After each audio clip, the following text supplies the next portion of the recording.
Hello, hello, hello, and welcome in, everybody. Mike's kind of down there a little bit, but how's everybody doing tonight? Welcome in, welcome in, welcome in. If you are new to the channel, hi, hello, welcome. My name is Tanya, or TitaniumBuilt. You can call me either or.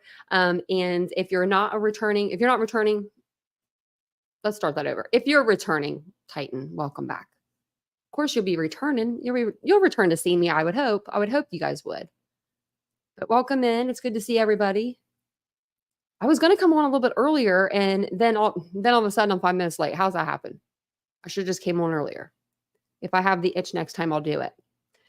But not that Nina's here, Stephanie's here, Cheryl's here, Jean's here. Welcome in, everybody. Hey, Catherine. Hey, Ladybug. It's good to see everybody. Hey, DM. Catherine with a C, Catherine with a K. I got to remember that. Because you guys are both usually in here. Hey, Richard. Hey, Larry. Welcome in, guys. Hey, Jill. If I missed you, I'm sorry. I'm just kind of flowing through kind of fast. Hey, Mary Beth, how are you feeling? You got your hot tea and a slice of pizza. Oh, that's a combo. Hot tea and a pizza. That sounds like something that Vincent would have.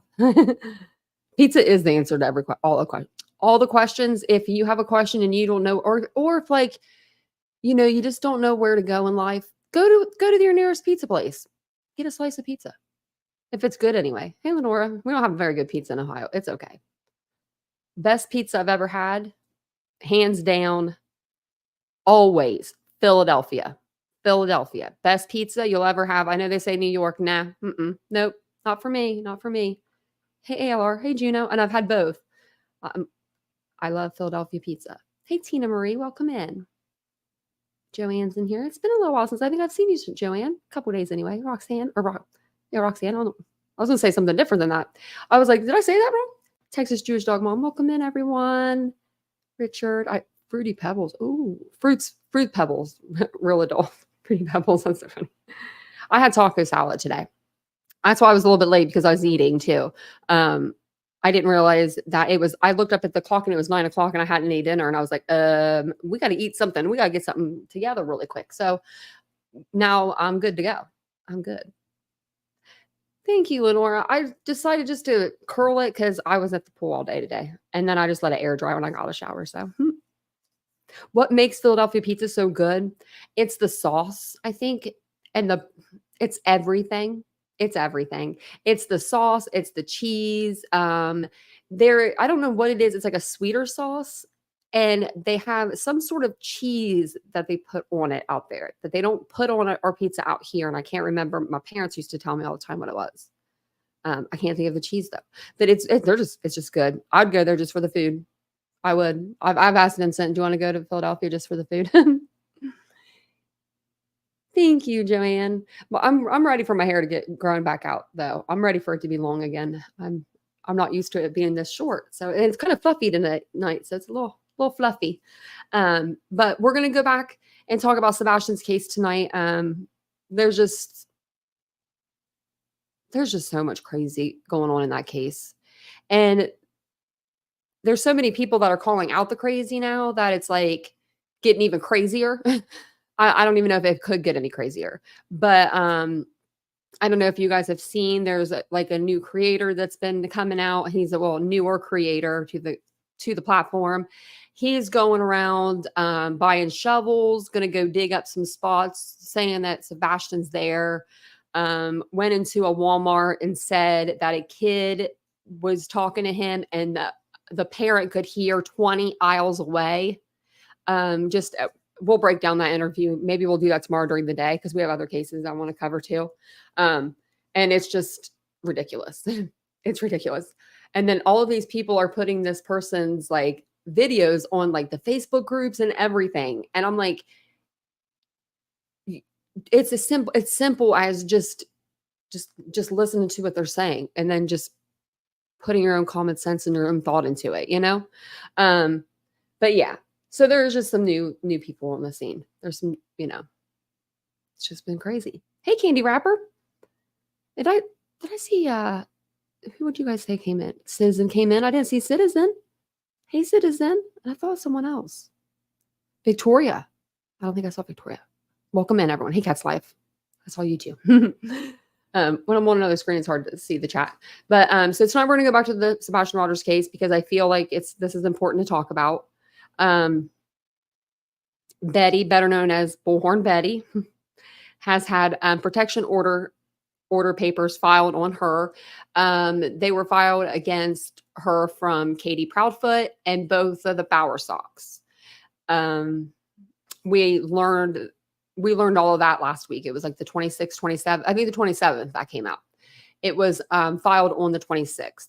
So she has been running around ever since trying to Betty, I mean, dodge the law, I guess, because she hasn't been at home. And I don't know. I think she's at her mom's maybe now, based on like pictures and stuff like behind her on her from her live this morning. I don't know if you guys caught her live this morning, Bullhorn Betty, but her live this morning, she was very soft spoken. I couldn't even hear her. She was talking like this, and you just couldn't really hear what she was saying. And she was just being a really, really soft spoken person like that. It was that low. It was really low. I was like trying to listen, and I was like, what is she doing? Is this her like eighth personality coming out? Because, I'm just saying, there's a lot. And she says that too all the time. She says, I'm just saying, I might have picked that up from Bullhorn.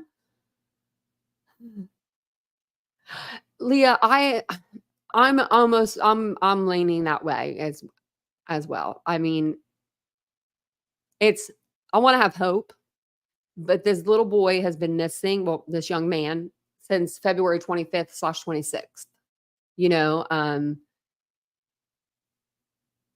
If someone's hiding him, I mean, you got to think of all the possibilities. If someone's hiding him, it would have to be a family member or somebody extremely close to them for them to hide him, and for like one of the parents to know about it. You know what I mean? If none of one knows about it, then that means he's been kidnapped, and kidnapped is not a good thing. No kidnapper just comes and takes a boy for 6 months and just sits him there. You know what I mean? There's just, I don't know. I just don't like the way this case is going. It's been too long. Yeah. I believe Jill, she is hiding from being served. But hey, Kyle, rumor has it in the state of Tennessee, because today I was like, is this for Tennessee? Or, we needed to make sure it was for Tennessee. But if you verbally say that you've been served, like, those papers are out there, you have a court date. If you say that, then it automatically is like you've been served. So I looked up her court date for to see if it changed any, and her court date hasn't changed. It still says, I have so many, we have so much stuff to go over, so many cases, guys. Oh my gosh, my whole thing is completely full of tabs. It still says on here, August 8th at 9 a.m. for the court hearing. So Betty, you better show up, because if you don't show up, you're going to have a warrant for your arrest. You're going to have a bench warrant. And then you're going to have to turn yourself in. Then you're going to have to spend the night in jail, probably, unless you could bail yourself out the same day. And then you'll probably get OR'd the next day, but they may not OR you because they might think you're a flight risk since you didn't show up the first time to court. So she better show. I mean, it would be kind of funny if she didn't, but it would be not very funny if she didn't at the same time. Yeah, I want to let the courts decide. Yeah, and I think that the courts, I hope that they decide. I hope that they give Katie and the Bowersox this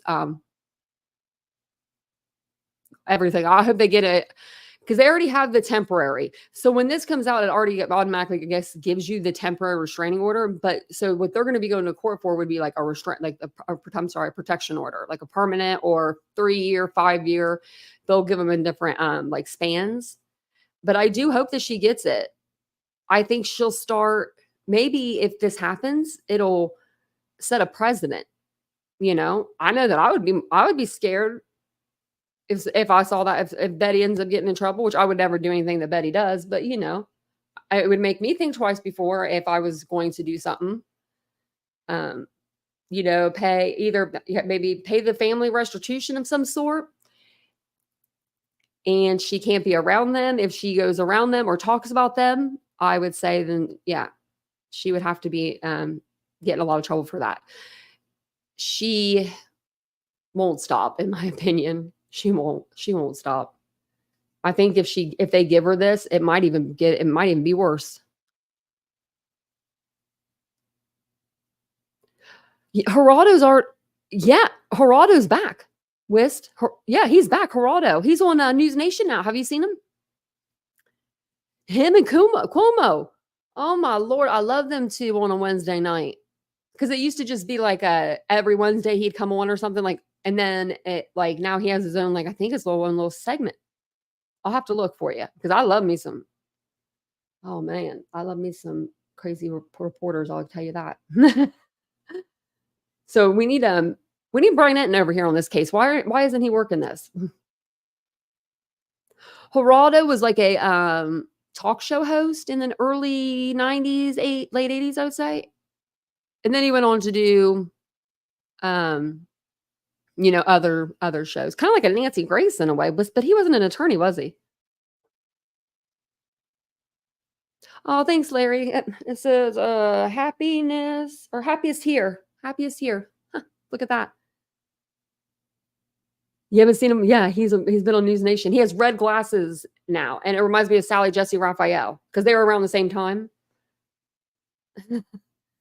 It's so crazy. I forgot who that was until he popped up on News Nation one day, and I was like, and he looks great, fabulous. Looks like I don't know how men always look great or good. The more men age, I feel like a lot of times the better they look. They get better looking. Not women, not me anyway. So I wanted to read through this because this is actually, let's watch the video first since we've already watched this video and I'm sure you've seen this video, and then we'll go to the new article that just came out. So this is the first article that came out against Betty when Katie, went and put got the protection order filed. So the local news agency, they picked it up, WJHL, and they had an interview with Betty. So I figured we will go over this. We'll just listen to this interview. And this is the one that we heard the other day. But it'll just kind of set the footing for everything for tonight because I wanted to play this. And then Daily Mail picked it up. So, and a bigger, that they're international. So like an international papers now picked it up. So I'm wondering if we're going to hear anything, like if something's actually going to happen with this, there's so many people that are coming forward. And people are picking up the story. I saw a couple other little local stations pick it up as well. And I just hope that, no one buys the bull crap that they're going to be feeding her or she's going to be feeding them. Then I wanted to watch with you guys. So Jennifer Coffindaffer came out with a video yesterday, I believe it was. Let me double check. Yeah, yesterday. And I didn't get a chance to watch all of it. I was like shuffling through it. But it's her and Josh Schiffer, the guy that he's an attorney. He's usually on Court TV with Vinnie Politan. He comes on and he gives his expert opinion on this whole situation. The whole situation with Seth having a YouTube channel, the situation with Betty, being Betty, doing Betty things. And I thought it was pretty interesting. So we'll watch that after we're done with this. I was also in the Facebook groups, and these Facebook groups are out of control. I would hate to be I'm just going to say this. If you are not the perfect parent, then please keep your opinions about Katie to yourself. Or tame them down a little bit, because those people on YouTube, they were like, I don't know how it feels to be a mother that killed my child. Like, I'm sorry, but if I see that, I'm about to start typing in the Facebook groups, and you're going to see me because it's say TitaniumBuilt, and you're going to see me all over those Facebook groups trolling, and not trolling, just shutting down the misinformation and because it's like, and if she did do it, all the people that are saying that Katie did this, no one's given me not one lick of proof. Not one, nothing. Like, we've been waiting on it. We're waiting, but we haven't seen it yet. And I just don't think that even if let's say she is guilty, right? This is impeding on an investigation. What Betty is doing out there. That she would totally be in trouble if Katie was a suspect in this. Now, I don't know. Maybe they need to make it to where, like, if she was, though. It's very sad. There's Betty. We're going to see Betty in all of her glory. This first picture here, this is when she was on the front of the laundries. The parents' home. There's now laws changed in Florida because of her, because of this madness that she caused. And she wasn't the only one.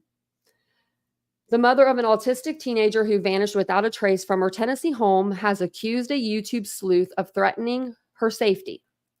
Oh, and I wanted to actually show you that video first. I forgot to show you the video. Let me show you this video. Sorry, guys. And then we'll read that. Hear again what Betty said.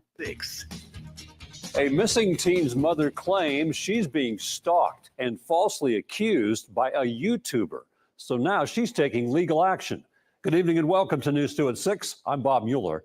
15-year-old Sebastian Rogers disappeared 5 months ago from his family's home in Hendersonville.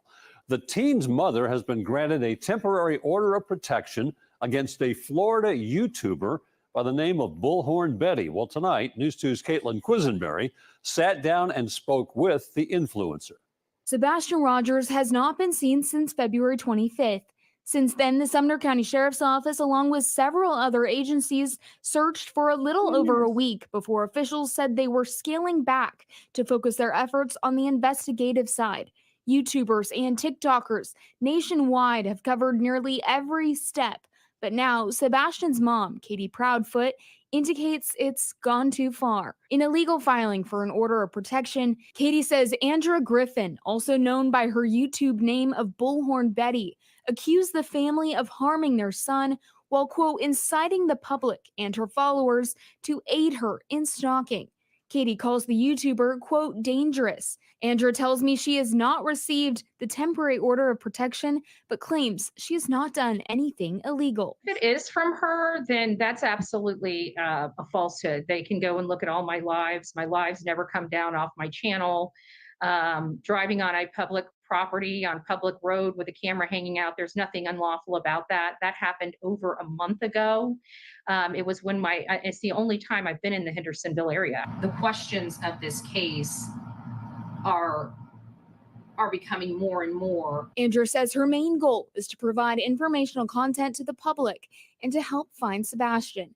She tells me these accusations are just a distraction. I don't like the drama on the channel, and the more I resist the drama and keep it focused about Sebastian, the more these distractions keep coming up. This is all about Sebastian Rogers, Sebastian Wayne Drake Rogers. It's not about Seth Rogers. It's not about Katie Proudfoot. It's not about Christopher Proudfoot. It's about where is Sebastian Rogers and how can we bring him home. A court-ordered hearing is set for August 8th at the Sumner County Courthouse. Each of Bullhorn Betty's YouTube videos will be summarized for the DA's office. Until that time, a temporary restraining order says Andrea cannot. I hope that they got them videos before she started editing them, because she's been editing the crap out of them videos and she's not good at it. Because you can tell where the splices are, because she'll be talking about something and then all of a sudden she's talking about something completely different in the same sentence. Like, not stalk or come within 100 feet of Katie or her home. In Nashville, Caitlin Quisenberry, News 2. We reached out to Katie Proudfoot for comment and have not heard back. I wouldn't probably write you back either. Just for the fact that I'm going through a court proceeding and I'm trying to get,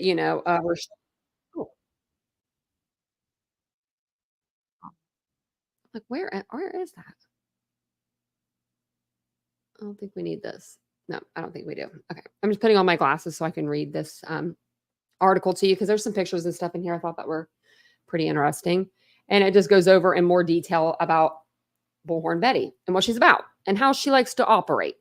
Now, if you like people that are aggressive, then maybe she's your type. But or real life. But I wouldn't want her on my loved one's front step. If I go missing, I do not want her looking for me. Ever. Just let me be missing. Just leave me. Just leave me wherever. The mother of an autistic teenager who vanished without a trace from her Tennessee home has accused a YouTube sleuth of threatening her safety. Andrew Griffin, known to followers as Bullhorn Betty, has been investigating the baffling disappearance of Sebastian Rogers, 15, who was reported missing from the home in Hendersonville on February 26th. Sebastian's mother, Katie Proudfoot, has secured a temporary order of protection against Griffin, preventing her from coming within 100 feet of her or her home. So as of right now, Betty can't go within 100 feet of Katie Proudfoot. She threatens us and posts live while driving by our home, Proudfoot said.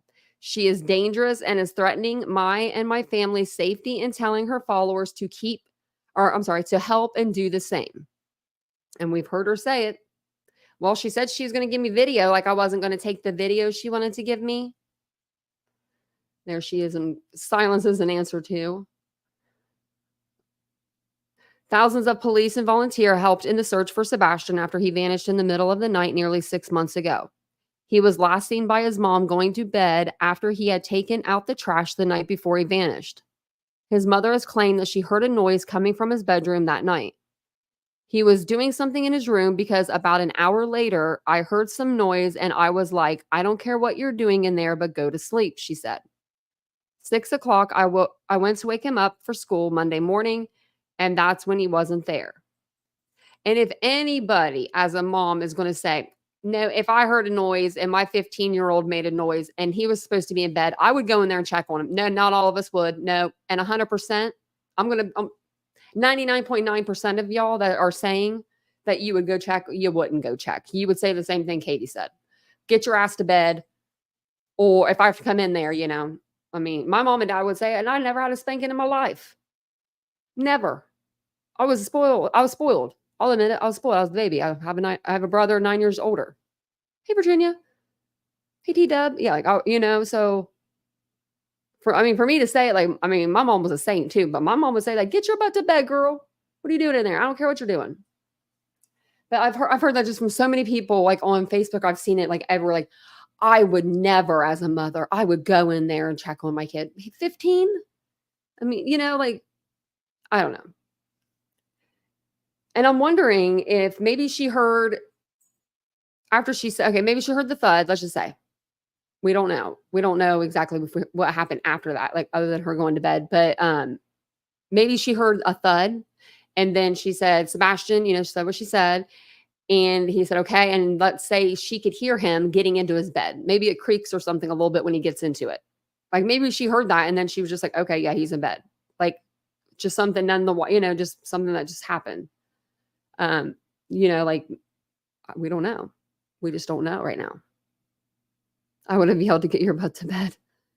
Katie did. Yeah, it's clue season. Yeah, I would. I mean, if I don't even have kids, but I would. I know I would. I tell these dogs, get your butt to bed.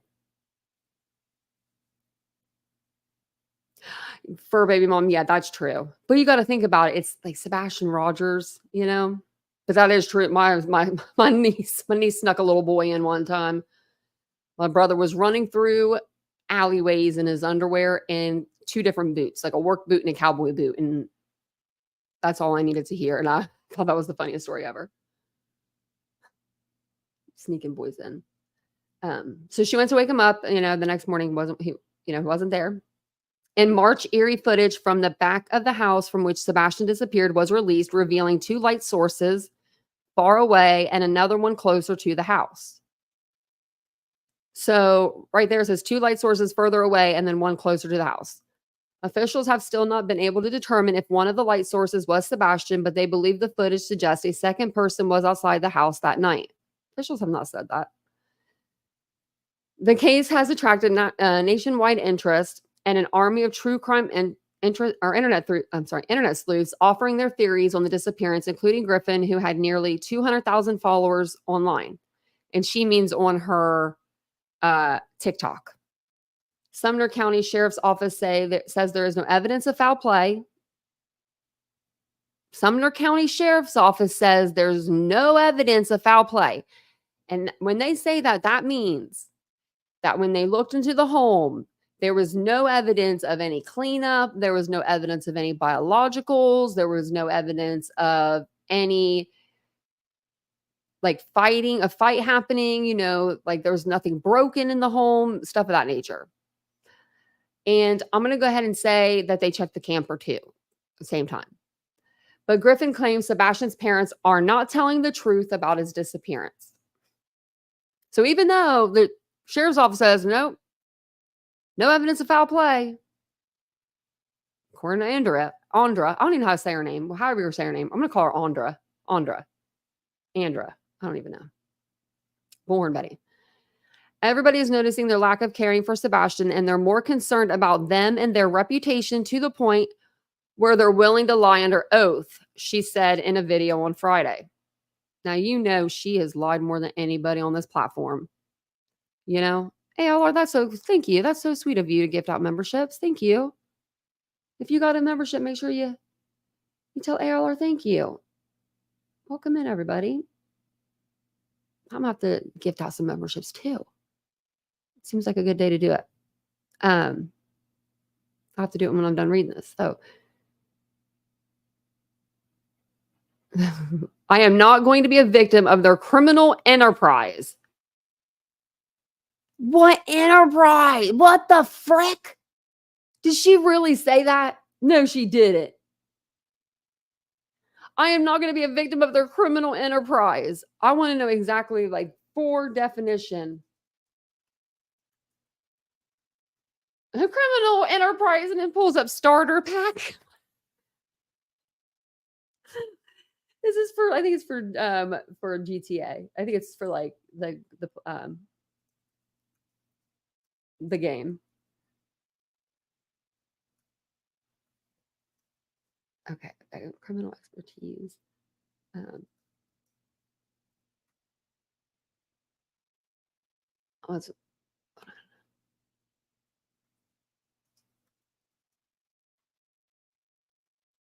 Okay.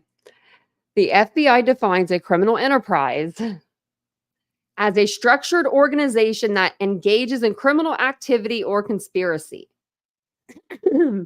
These organizations often use a legitimate business as their front for their illegal activities, with the goal of financial gain, with minimizing the risk of being caught. Yeah, that sounds exactly like Chris and Katie, doesn't it? Hey, Unsupervised Chaos. Sounds just like Chris and Katie to you guys. They're not criminal masterminds, Betty. This ain't a game. She says they already look horrible as it is, but to intentionally make themselves look even more guilty than they were, they're exuding problematic behavior.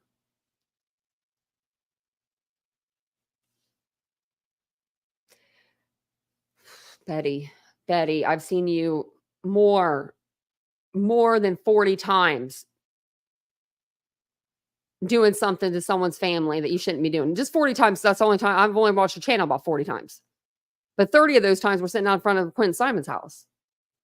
The Tennessee Bureau of Investigation said more than 2,000 square miles have been searched around the home on foot, and there have been aerial searches with the helicopter drones and a fixed-wing plane.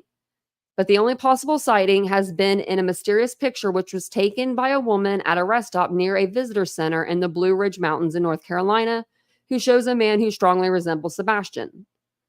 The woman later turned the picture into the Tennessee Bureau of Investigations, and her friend posted the picture online. Days after the photograph began circulating social media, Seth Rogers, the teen's biological father, told News Nation that he believes it is his son and he is across state lines. And he was wrong. He is also hopeful that the FBI would intervene in the case. My private investigator has spoken to the person who took the video and photo. I would surely hope the FBI would take the lead.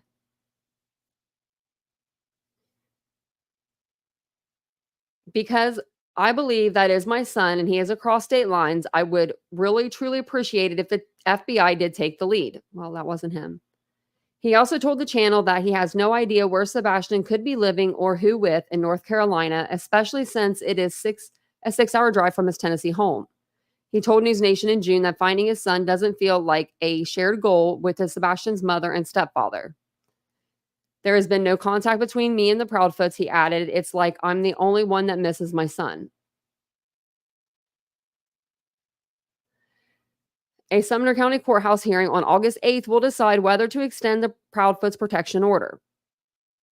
Griffin, who previously posted from her Florida home on cases including Idaho murder suspect Brian Kohlberger and the disappearance of Missouri student Riley Gaines, insisted she has not harassed Sebastian's family. I have never laid eyes on this woman in the flesh. I have never reached out to her by phone, email, or text messages. I have never even responded to any of her Facebook posts. I haven't talked to this lady, she told WHJI or JL. It's not about Seth Rogers or Katie Proudfoot or Chris Proudfoot. It's about Sebastian Rogers, where Sebastian is and how we can bring him home. And that's the only thing she said that in this whole case that means anything. Like, that's factual from Betty. And that's not about the parents. It's about finding Sebastian. But it's not looking good. It's not looking good. When you've got family members that aren't working together, you've got one of the family members bad mouthing the other parent. I mean, that's just so fucking uncalled for, dude. That's just so uncalled for.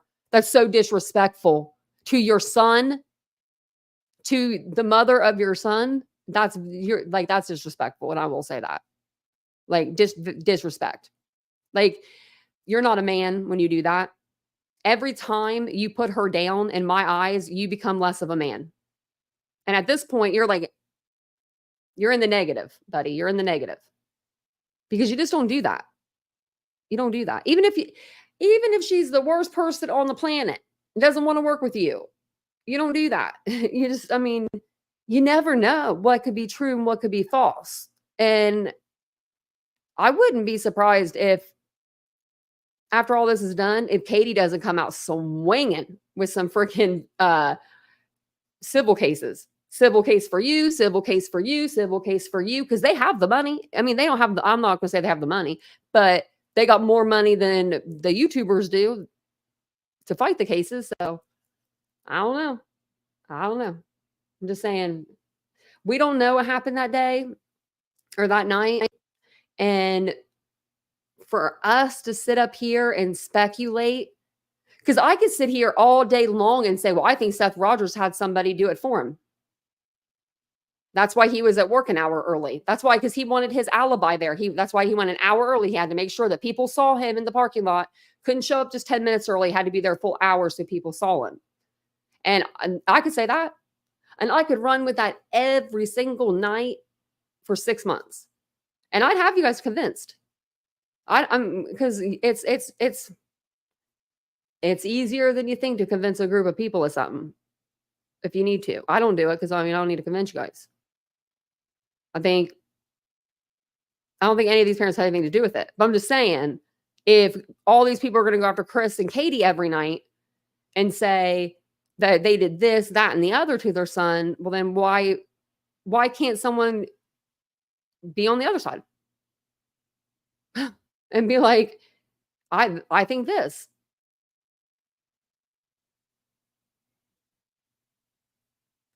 See, Babs, you don't know if she's looked for him. What about Seth? He can't take his lazy ass out there to look for him either. And don't say because his shoulder. I've got metal through my whole damn body. He's fine. He's cool. I walk my dogs every day with a foot that I can't even frickin' feel right now. So don't even give me that. I'm just saying. We've never seen Katie and Chris search, but that's because Katie and Chris don't have a search team that comes and follows them around like Seth does. He calls people. JLR, CJ, come follow me. Don't forget to get this shot of me looking here.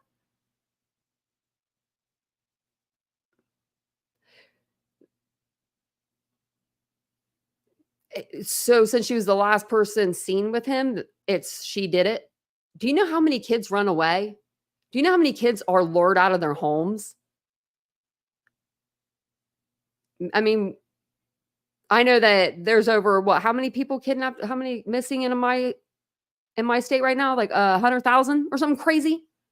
Let's see. Let's see. Hey, Roro. Let me I'm gonna try to find an answer for you.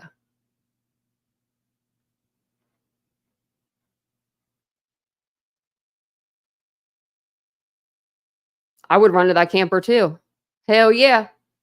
I wouldn't stay in that house with people threatening me, coming into my yard, coming into my private safety. No, Hey, Ivy. Wow, it's been forever. Hey, Chosen. Good evening. I wanted to see there was a message I was looking for, but and we don't know. Actually, we don't know if Katie was the last one with Sebastian because we don't know what happened to Sebastian. But I'm telling you, kids get lured away all the time. Kids, unfortunately, how many kids have we been hearing about lately that have went out and committed S? I'm not saying this is what happened here. I'm just saying it happens. It happens. I hope that you never have to go through this because if you're the main caregiver of your child's probably going to be seen with you last. And I'd really hate for that to have to happen, you know? Because shit. That would just be a little awful, you know? But that's what people they don't think about that. They don't think about this happening to them. This is all a game. It's a game to most people on the YouTube streets anyway, because this is an escape from real life, but this is other people's real lives. We got to think about that. We got to remember that. These are real lives. Unsupervised chaos. I was 15 too. Son of a I was 15 because I didn't have my license yet. It was the year before my license. I did too. And you know what? I got far. I didn't get too far. I was running away to run away with a friend to get her to stop. But I made it 4 hours away, I think. Or no, 2 hours. 2 hours away. But that's far. I made it 2 hours away. And then I called my mom and dad. And I said, please come get me. I didn't mean to run away. But I thought we watched, but I'm not a huge Jennifer Coffindaffer, fan. I watch her here and there. I think that her interview with the Harris family was great. I think that was an excellent interview. And then this one she did, it was really good as well. So we'll listen to this and we'll just kind of talk through it. If it's a little slow, maybe I'll speed her up just a little bit just to see, but it might be too fast because she talks kind of fast. True crimers, welcome to Break the Case. I'm your host. I'm Jen Coffindaffer. So excited to be here tonight to talk to you about the Sebastian Rogers case. Now, I know most people in our audience knows about little Sebastian, 15 years old. He is on the spectrum. He went missing from Hendersonville, Tennessee. This has nothing to do with this, but do you guys like the videos in the background? Like when people put videos in their background right now, like you see how mine isn't a video? But like when I play hers, it'll play a video. Put a 1 in the chat if you like the video behind it or if you don't like the video. If you like it just to be like a still shot. That makes sense. February 26th. The 25th was actually his last proof of life in terms of being on video outside of information provided by his mother, Katie Proudfoot. He lived with Katie and Chris Proudfoot. His father is Seth Rogers. Unfortunately, we don't have that beautiful co-parenting situation like in the Petito case, as an example. We have people who literally cannot stand each other. Sorry, I didn't mean to interrupt it already, but I just saw the one of your comments. Oh, T-Dub said no shoes, no coat. The only thing I could think when I thought of that, I thought maybe he ran out the door, like he got scared. But I just don't know what would have spooked him. And now, if I've been reading up about like autism and like panic attacks and things of that nature. And if the panic attacks that I experience are contributed to like me having autism, because I have it myself, those panic attacks are ungodly. Like if he's having like, if that's where, if my panic attacks stem and from, autism, if it's like, if you have autism, they just make your anxiety higher. I don't know. I'm still looking into that. I'm still trying to figure that out. because I know that one night, like 6 months ago, it's only happened once, but it was one night, and I would have done anything to just run. Like, I don't know. It was anxiety. Who fight And don't judge me. I'm being very vulnerable with you guys. and file suits against each other and just issues from A to Z, really. So in any event, unfortunately, Sebastian is in the middle of all that firestorm. We've all been watching it, but I wanted to bring in a very special guest to really take a look at this from another slant that really I haven't heard people talk about. And we're going to talk about it in a very general sense. And we're also going to hone in specifically on the Sebastian Rogers case. That angle that I really want to talk about are the parents of Sebastian Rogers and other missing people. We saw it with Riley Strain. We're seeing it really across the true crime spectrum with missing people here on this Missing Monday, where parents now are hiring attorneys. So I have the best attorney to talk to me, to talk with us about this, and that's Josh Schiffer. And why did I want him of all the different attorneys? Listen, he's practicing. He's worked every aspect of law, criminal and civil, and he can just really, I think, break it down. So without further ado, here we go. Welcome to the stage. Hi, Schiff. Hey, Jen, how are you? Thank you so much for inviting me to talk about this important case, and really the important issue of how and why lawyers are getting involved more and more in cases where, when I was growing up, that wasn't really how lawyers got involved. You know, it's really a brand new development to see how these major high-profile missing individual cases are being changed and treated through a combination of the press and also how law enforcement treats them, and why lawyers are getting involved when everybody just wants this little boy back. You're right. When I look back at Amber Hageman, which she disappeared off of her bike, was abducted, was murdered in Arlington, Texas. And that was my AOR with the FBI for almost a dozen years. And that's just not something people did back then. And as you said, it's just emerging. So help bring us to, why do you think, generally speaking, we won't focus on Sebastian right now, generally speaking, why are parents seeking legal help, in some cases, right from the get-go? Well, let's step back and see what society really promises them as parents, and reverse roles and get inside that parent perspective. Because really, you'll understand a lot more how and why lawyers are getting involved and how these cases are proceeding in the modern times, as opposed to 5, 10, 15, 20 years ago.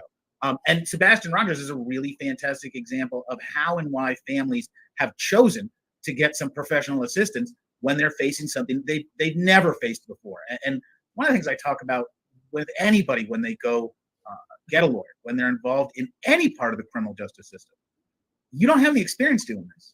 Unless your family was involved in law enforcement prosecution, unless you were raised by a lawyer, your parents didn't give you the tools to really navigate an increasingly complex pathway to dealing with an inquiry from law enforcement, how media and society looks at what used to be just a tragedy. You know, when I was being raised, we had the missing and murdered children in Atlanta in the late 70s and early 80s, and it froze the community. We've had so many different issues in my lifetime where there are missing children, where there are these disappearances. And it used to be that everybody got together and helped find the child, helped find the person. And I think that a lot of people think that still exists. And unfortunately, we've gotten to a modern place in society when someone goes missing, law enforcement has to treat everyone like a suspect. And that has some benefits, but it's also got some real costs. I mean, that's what Seth has said. Remember, Seth said he's a suspect. And the costs in that, in many ways, is the health and the sanity and the well-being of the people left behind, of the people who are missing, whoever it is that has gone astray. And then when you take that, you place them not just in the position of a traumatized loved one who is missing someone who doesn't have the answers as to where they are. You've got that, but you combine on that an automatic inquiry by all law enforcement that they may be involved and there may be a suspect. And the idea that no parent could ever do anything so horrible. Unfortunately, we've seen parents do indescribably indefensible things. And that's when lawyers start really popping up.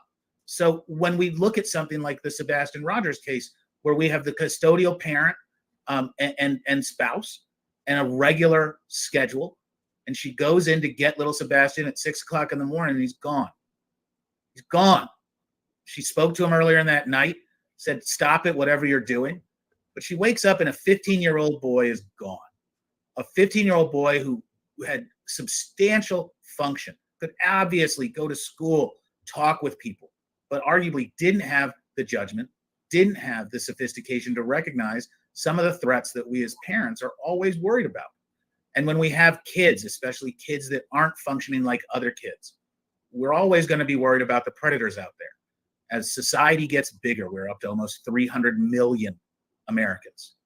Even at the most minor rate of bad people existing, we just have a bigger population.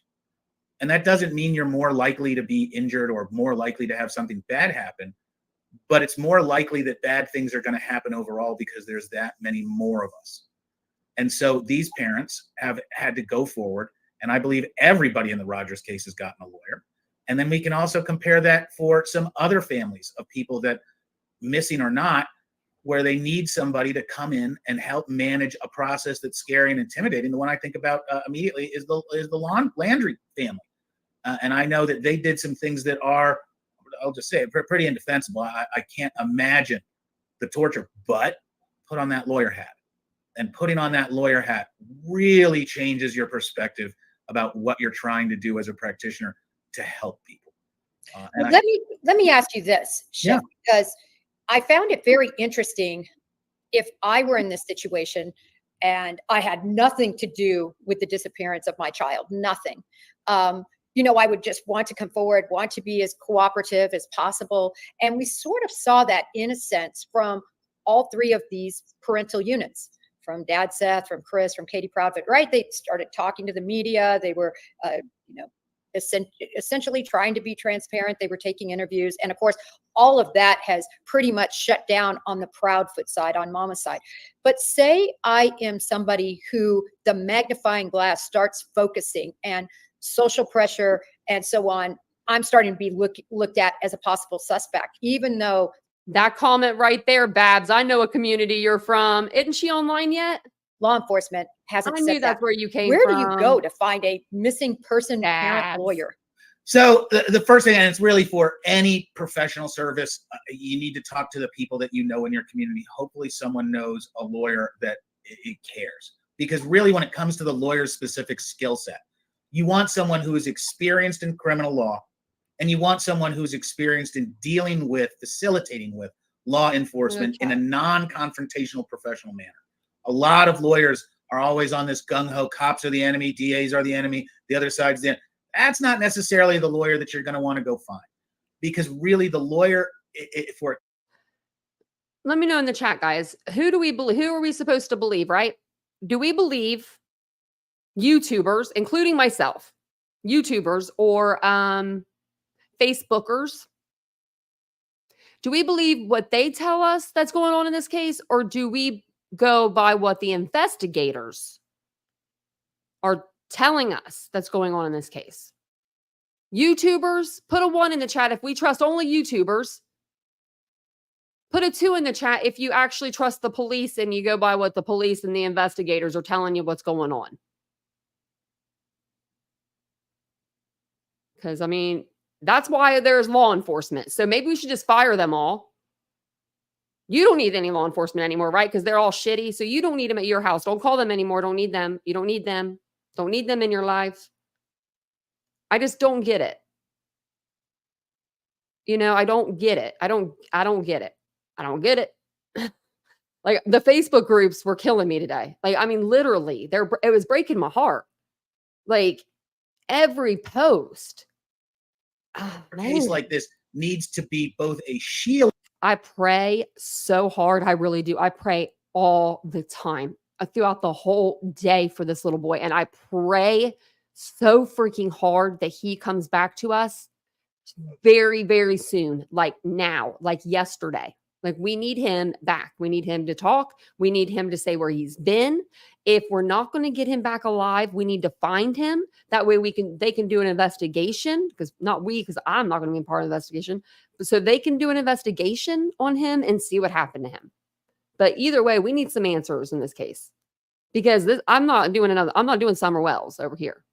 I ain't doing that. Back to and forth protect stuff. you from unnecessary intrusion, to protect you from harassment, and unfortunately, the tricky questions that law enforcement is required to ask, even if the people aren't suspects. Law enforcement has to do a substantial investigation because that's how you build a sufficient and complete investigation.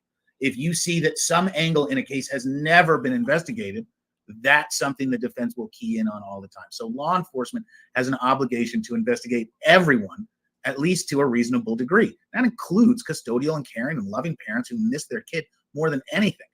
And I think that missing the kid and how that's manifested in the Rogers case is what's causing a lot of interest. And I think that probably has to do with what lawyers told these parents and step-parents how to act.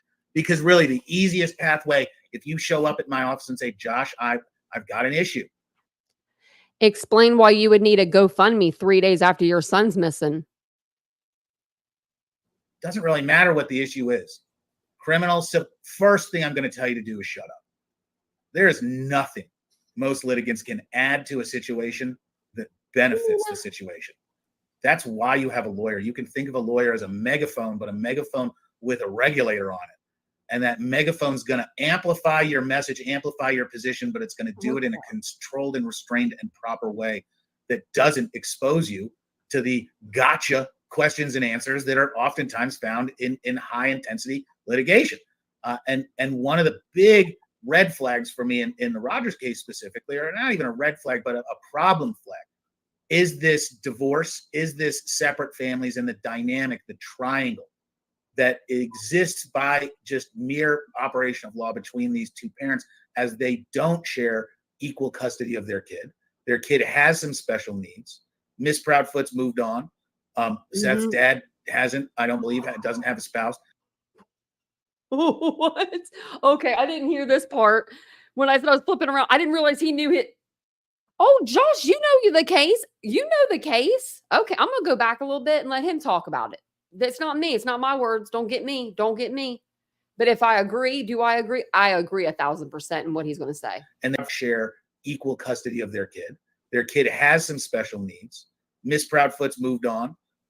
Seth's dad hasn't, I don't believe, doesn't have a spouse. And they were getting along very well, but I really question how that's changed. Because they've never gotten along. Chris has always been the middleman. Imagine being Chris. I wouldn't want to go into a new relationship, happen to be the middleman, but he did because he loves Katie. So he talks, him and Seth talk to each other so that there's no fighting. To me, that's being a good husband. Because once you start applying the pressure of the media and the pressure of law enforcement will tell us what's really happening. We don't believe that this person's telling us the truth. When you start injecting that into a stable relationship between co-parents, ex-spouses, you're gonna just run into and breed conflict because everyone wants their kid back, or at least that's what it looks like. Or does it? Because that's so we weren't talking about like that. We're just saying he hasn't moved on. You know he hasn't by those interviews. Now come on. Really the thing that I think everyone's keyed in on with this Rogers case is for this is parents all about missing Seth. their This kids. is the Seth show. The manifestation This is the Seth show. We got to remember that. Seth show. of that missing, that loneliness, that loss hasn't occurred in the way that most people feel it should. And that's, I believe, really the root of all the inquiry. Why aren't you as upset as you may have been, or as I would feel I would be if my 15-year-old disappeared and from what it looks like, a second party was involved? And that sends my mind in the worst directions because I know child predators. I know them. They're out there. They're absolutely out there, and child predators will do horrific things. It's an incredibly minuscule and small part of our population. It's tiny. It doesn't exist. So I want to key off of a couple of things you said. One thing you talked about was if you're going to get a lawyer in this type of a situation, you want someone that has a great relationship with law enforcement. And I just wanted to really impress upon that being, I think, the key issue. I can tell you personally, the relationships I had with defense attorneys were so strong that if you look on my reference sheet, my number one reference was a defense attorney. Now he's a judge because of that. Yeah, he's a defense attorney. He was a defense attorney too. So I don't know. That's saying a lot. Relationship. Yes, we might not have seen eye to eye on the case, but you want somebody who understands the prosecution side, the law enforcement side. And Okay, I'm going to stop it really quick. This is weird. Another side note, and I'm so sorry, guys. I'll try not to side note you anymore. But okay, I have to find the old video, but there's another video of Josh and that baby in that picture frame where there's 3 pictures on the right-hand side above the love. That baby picture was 2 different places, the same baby in 2 different picture frames. And now he's changed it. I don't know if he's giving us little Easter eggs or what, but I think he changed it to this little photo of him. so glad you brought that Might up, find because it. the attorneys that cause rifts, that cause issues with everybody involved, whether it's the media, whether it's law enforcement, whether it's the prosecutor, stay away, because those are not, in my opinion, a good counsel in any situation, but certainly in this one. So I appreciate that point you made. The second thing I wanted to ask you about is, you know what we're seeing a lot of that I think leads us then to the attorneys is this middleman. So we've seen it with Seth Rogers has acquired, not hired, he's not paid, Tony Mathis.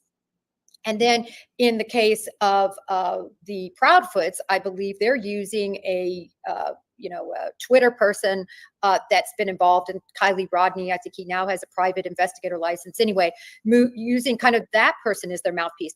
What do you have to say about that? These private individuals who aren't attorneys sort of being middlemen.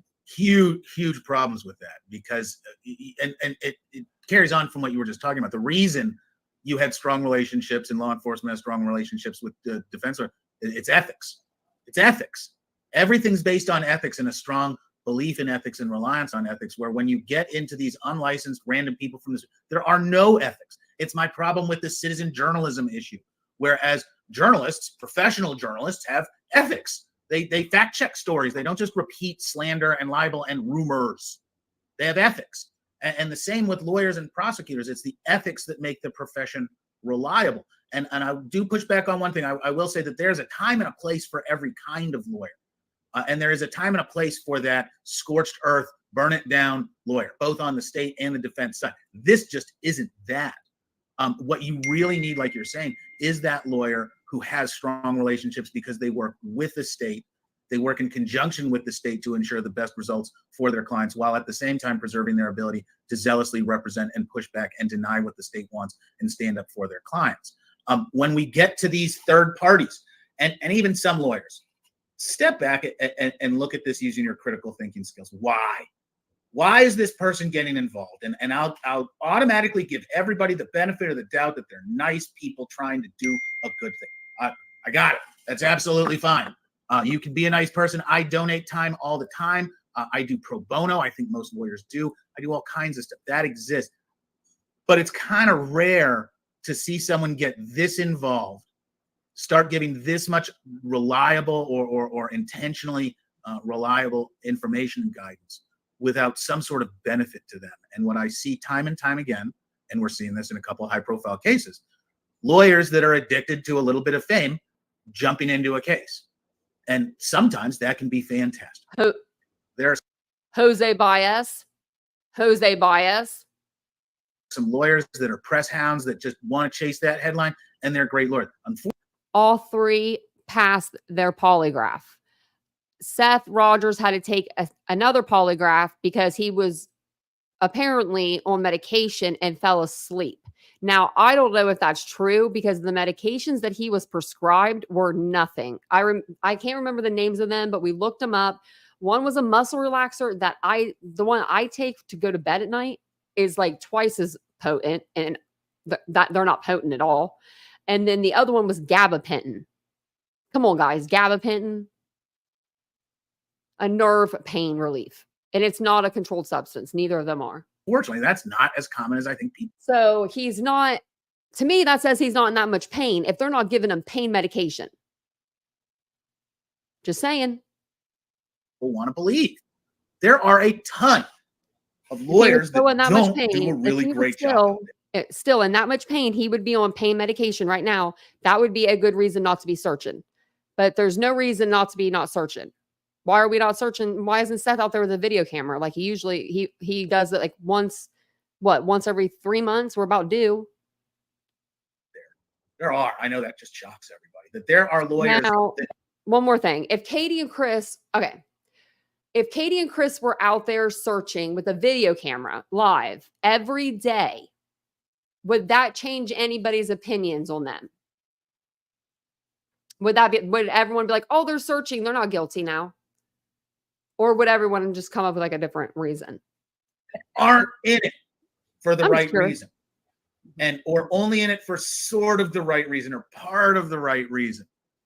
And that becomes really dangerous when you're talking about going out and guiding a case from the beginning that has an unknown destination, because if someone's involved wanting to exploit the situation for clicks or fame or what, that's not necessarily in your client's best interest. And you always, as a lawyer, have to find out who you represent and what their best interest is. And you are not allowed to work against it. Doesn't stop people. And it's shameful to see there are lawyers that and other people that just flog the headline for clicks rather than actually trying to move something positive forward. And I think people are subject to being schnookered by these counselors, whatever you want to call them, advisors, because they provide this safety in this pathway. At least that's what the promises are. Even though those promises aren't necessarily going to come true. I don't care what your buddy down the street who knows the media tells. The police are going to do what the police are going to do. Law enforcement's going to do what law enforcement's going to do. No one has some magic wand where they can change the operations of how the system works. And unfortunately, we see people get really burned and lose the narrative when they're relying on the wrong kind of people to work with and manage their case. Well, let me focus for a minute on, I want to take the father, Seth Rogers, separate from the Proudfoots, because I think that each of those entities has very special needs in terms of issues that they've had. Quickly with Seth Rogers, the father. So some of his biggest concerns early on, of course, were it hit the news all about this restraining order that was sought by Katie Proudfoot. He had to turn in his weapons. This was in California in 2016. And so he sort of became, all of a sudden, even though he has a clear alibi, recall he is still not cleared by police. No one is cleared by police. But yet it seems very improbable that he had anything to do with Sebastian going missing. But some of the issues he's had beyond these aspersions that have been cast at him are also the fact that the individual private investigator and other people that he apparently hired initially, or, asked to come help him, or they volunteered and inserted themselves. Now he wants them away from the case, and he's sent out letters, cease and desist type letters, stay away from my child's investigation, period, end of story. What do you? Yeah, how about them cease and desist Seth Rogers threw out there? How about them? I don't see anybody cease and desisting. Think about the counsel he was given, and I don't know, he does have an attorney. I don't know whether his attorney gave him that advice or whether it was Tony, his advisor. Somebody gave him that advice to get rid of that whole gang that first started. I don't mean gang in a bad way. No. So what do you think about that? I think that his most recent advice to get rid of these people is spot on. And I think it probably comes out of the fact that when he experienced this explosion in his life, a missing child, certainly there was some existing conflict with Miss Proudfoot, and he got burned. He thought that when he got out there and told his truth, people were going to listen and accept it. And there's way too much cynicism out there. I see it all the time with people. Josh, just let me get in front of them and I'll tell them and I'll explain it. They'll understand. No, dude. No. Don't do it. What a suckers bet that. What is the most guilty person in the world scream? I'm innocent. I'm innocent. I'm innocent. You are not able as yourself to be a good advocate for you, because everything you say is going to be taken and chewed up through the machine of lawyer thought and litigation thought and law enforcement thought. And what that does is it parses out your life, and you can have led a saintly existence, except for that time you lied about that theft of $12. And then next thing you know, somebody has run with it. And the problem with the masses, the problem with the audience that gobbles up all this true crime, the truth doesn't matter for so many of them. And we've all experienced that. We've all seen the arguments online where people are just yelling at each other and they won't listen to it. It doesn't matter what the truth is to some people, because they're never going to see it. They're never going to consider it. They've already decided what their truth is, and they're going to run with it. And I think that's really what happened with Dad here, is that he brought some people in upon recommendation. These people had all promised him that they cared about him, and some of them might. Pretty certain many of them don't. Pretty certain a lot of them are concerned about how do I get my name into social media? How do I get my business out there? Remember, there's big bucks in parts of the law, not big parts. Most criminal defense is public defense. We're scrambling for most criminal defendants to get resources. I know we all like to talk about how much money the big dogs make, and they do, but that's a really small percentage of criminal defendants. Most people are really kind of struggling with the resources and expenses of dealing with any kind of investigation, criminal or otherwise. And so they've welcomed in these people to help guide and assist, and those people have taken advantage of the situation. So I'm very happy that these people are being pushed away. And my fear is that these alleged. Marlene, I think you might be in the wrong chat too. A missing persons case should not be a YouTube discussion, period. Are you kidding? I know that we shouldn't say things that are not true, but if you have a missing child, wouldn't you want everybody to know? Because we don't talk bad about Sebastian over here. But you want to reread what you wrote? So are who's allowed to talk about it? Let me know. Who is allowed to talk about it, Marlene? I want to know, because I have a feeling I know where you were just at too. These are well-intentioned people damage the integrity of the state's case. We already put so much importance on the work of law enforcement, investigators, detectives, prosecutors. We put burden upon for all the right reasons. Marlene, you're in the wrong chat, but there is a chat. If you exit out of this one, that you'll find that it'll be really nice for you. I could even drop the link if you'd like. I'm not complaining about the burden. But we do that, and then what happens if someone from a third party comes in and screws it all up? Starts talking out of school, doesn't know what's going on, creates additional narratives, creates additional stories, creates additional pathways. Now, if I'm a criminal defense lawyer, the more alternatives I see, the better. I want there to be 50 statements, because I can pull them apart and I can make people look at them and I can make juries consider them. That makes it harder for the state to prove their burden beyond reasonable doubt. The state has a delicate balance. It's got to walk the razor's edge of enough information to prove beyond a reasonable doubt, but not so much the defense is going to be able to get the jury lost. And I think that that's what's happening big time with this Sebastian Rogers investigation. It's gone in so many different directions. Then people started pointing fingers at each other. As soon as you're pointing fingers at me, I'm clamming up. I'm putting up my shield. I'm getting my lawyer involved. You ain't going to get a peep out of me. And that means that good cooperation that would benefit Sebastian Rogers isn't happening, because a lawyer like me went to Dad and said, Dad, I know how much you want your kid back. I know how much you want to tell everybody the truth about this person and this historical event and that historical and what you're suspect. You can't. But Josh, I got it. People are going to think that I did this. How do I clear my name? You can't. You can't. I agree with you, Yeah, Josh. once they started stringing you up, there's not a lot you can do. Yeah, I agree with you that. So we're talking about Seth right now. That's what happened, right? He came front and center, and you know what? All the slews, I can tell you within days, I was getting DM'd with all these documents from California about what a horrible person Seth was. And these slews are good. They dig and they dig and they dig. It was 8 years ago. They thought it should be out there. It's out there. And so Seth, who was coming forward, I think really pleading, he was, taking off work. He asked for some money, which made sense to me since he wasn't working. He asked time off for work, right? It was unpaid. And then now you have everybody saying, oh, he's just trying to get money.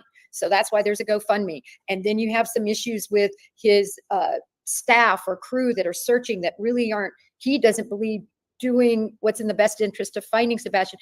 The whole thing was such a hot mess on that side of it. It's going to be even worse on the Proudfoot, but we're not there yet.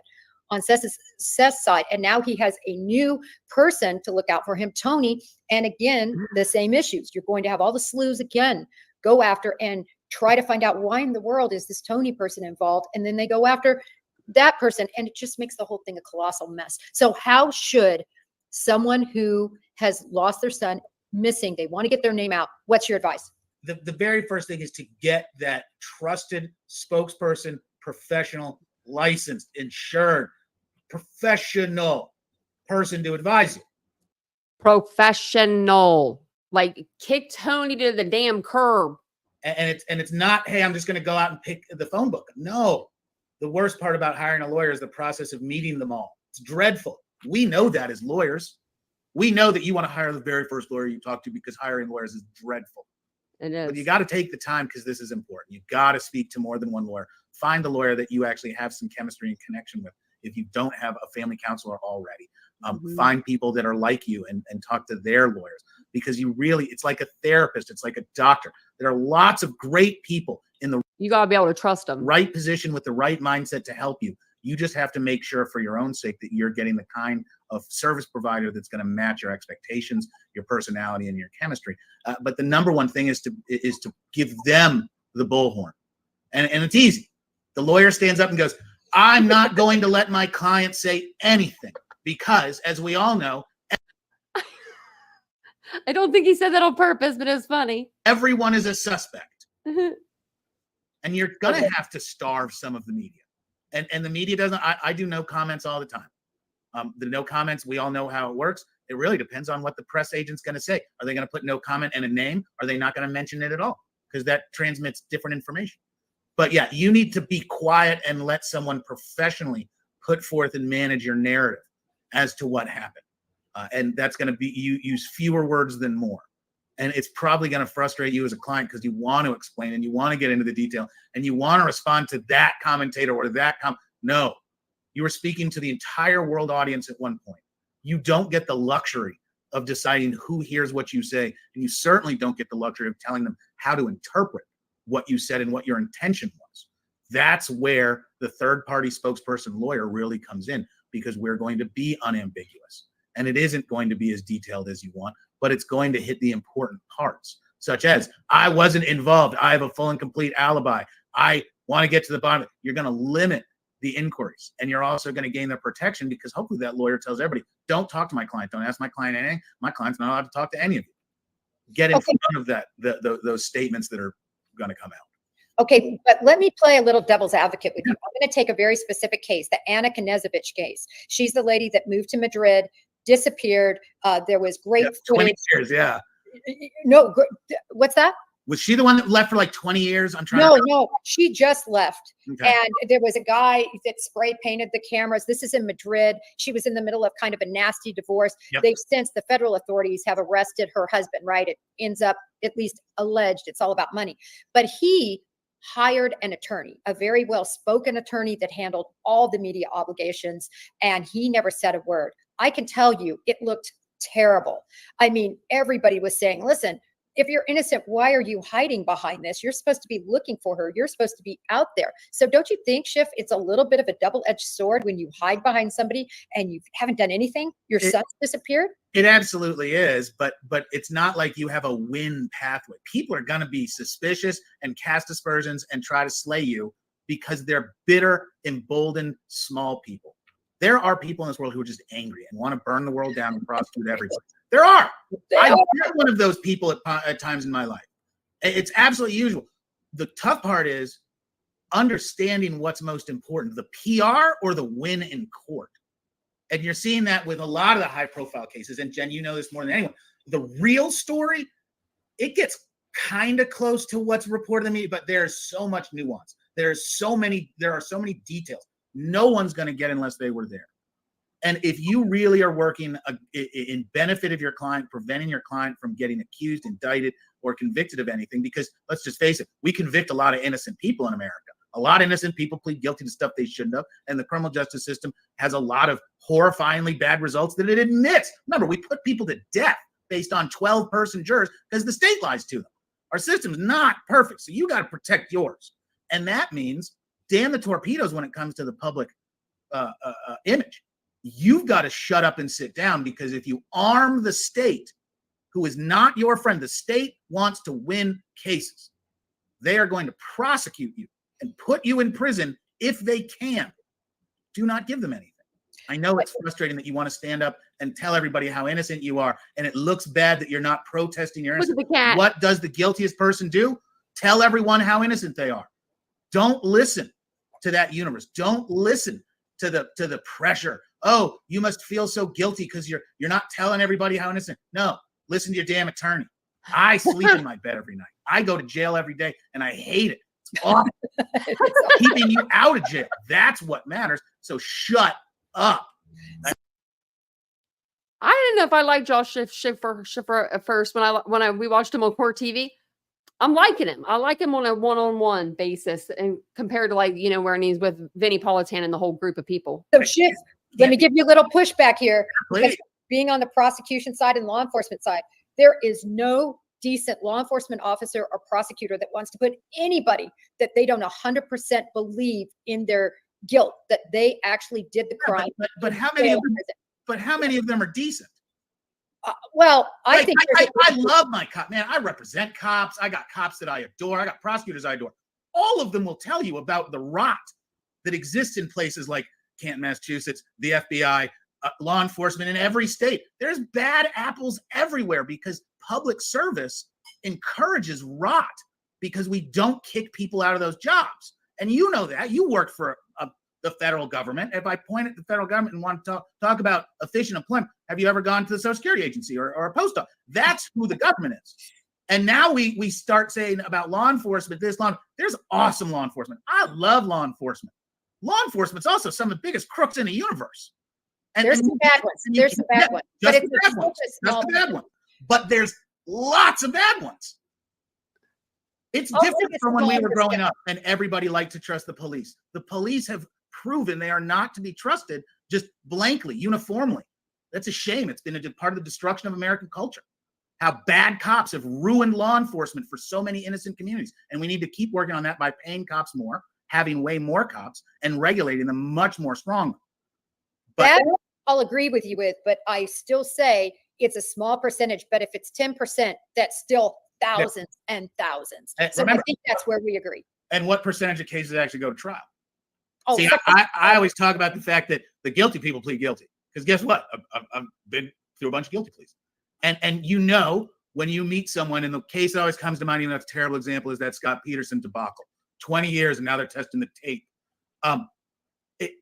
The cases that are fought the hardest for one of two reasons.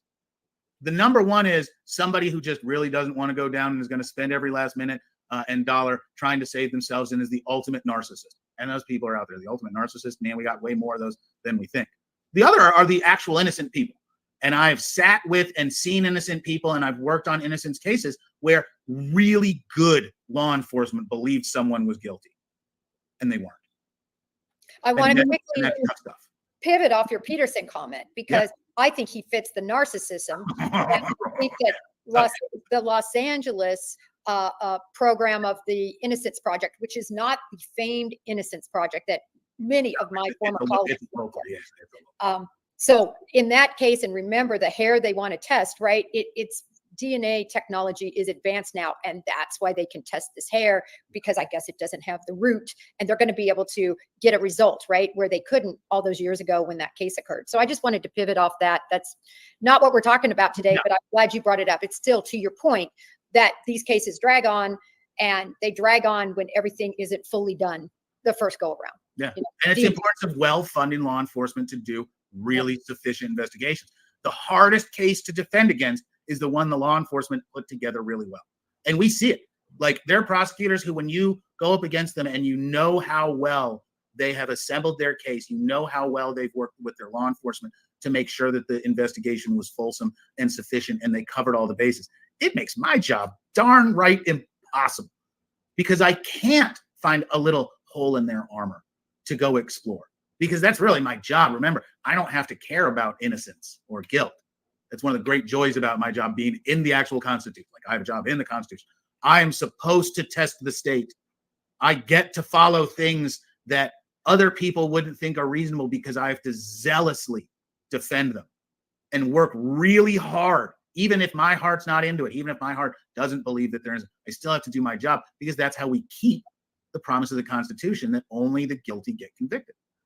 And that gets into some pretty existential stuff at that point. Well, and my hat goes off to you, Schiff, because you might not know this, but right after I graduated, one of the internships that I was going to do, I should say right before I graduated from undergrad, the internship was with a defense attorney, a prominent criminal defense attorney. And I sat in on an interview with an alleged murderer. and he was the murderer. He talked about the murder, and I quit. I mean, I just told the attorney, I said, I can't do this. Yeah. It takes a special person to be able to see the big picture of our Constitution and what all of what that means, which I do understand that. And I want that. I want zealous representation. I love the fact that Koberger is getting haircuts and hair gel and getting to go to church and eating vegan and well taken care of, because I don't want that to be the issue that we see in Delphi, right? I want everything to be pristine and how things should run, right? So I do understand that. But by the same token, I just personally, I think it's hard to represent somebody. It is, and really, I'm doing a case tomorrow that, you know, not to get too much into the weeds, where it is uncontroverted that my client woke up in the morning, was asked to drive his younger brother. It's 11 o'clock on Saturday. He was out late the night before, as I've done a million, as my judge has done, as my DA has done. And while driving, he had a single car wreck that cost the life of his younger brother. And he had a elevated alcohol content from the night before. He wasn't supposed to be driving that morning. No, he just was hey, bring your brother over. He's going to prison tomorrow. Like we've already said, we're pleading guilty. Tomorrow is the non-negotiated resolution. I knew a kid that he drank the night before. He was pulling out of where like we used to live off of State Route 28. So he was going to pull off 28 and a truck was coming. 5 people were in this little S10. I don't know how they even fit 5 people up in an S10. And he killed all of them. But it was, I felt so bad for the guy that actually hit these people because he was such a good kid. He just did something really, really, really stupid, you know, just really stupid. He thought he had to be at work, you know, wanted to be at work on time. And he pulled out, and there was a blind spot there, but I mean, he should have been looking better, but yeah. Of a capital kind of case where we're going to walk in and only one of us is going to leave. And it gives me a lot of personal satisfaction to know that I get to serve and call the fellows in creation at their hardest point, because this is a good man. He worked for law enforcement in New York, completely impeccable record, never been arrested, was a, believe it or not, bus driver. Like, this guy's a great guy. And on this Saturday morning, his entire life changed without any intent.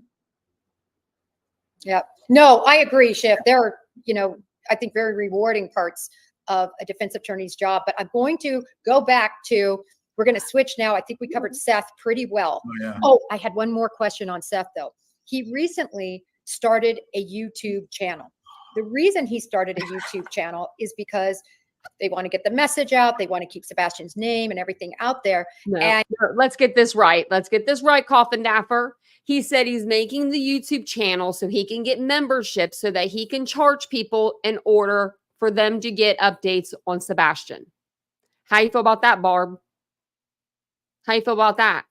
That Seth is only going to give us updates coming soon. They're only going to be updates for members of his chat. So you have to pay to get those you know, updates. And he was tired of going on these YouTube channels and feeling like he was taken advantage of, that the questions, you know, that they were just setting him up for issues. What do you think about the father of a missing person having a YouTube channel? Just absolutely terrible idea. Absolutely terrible idea.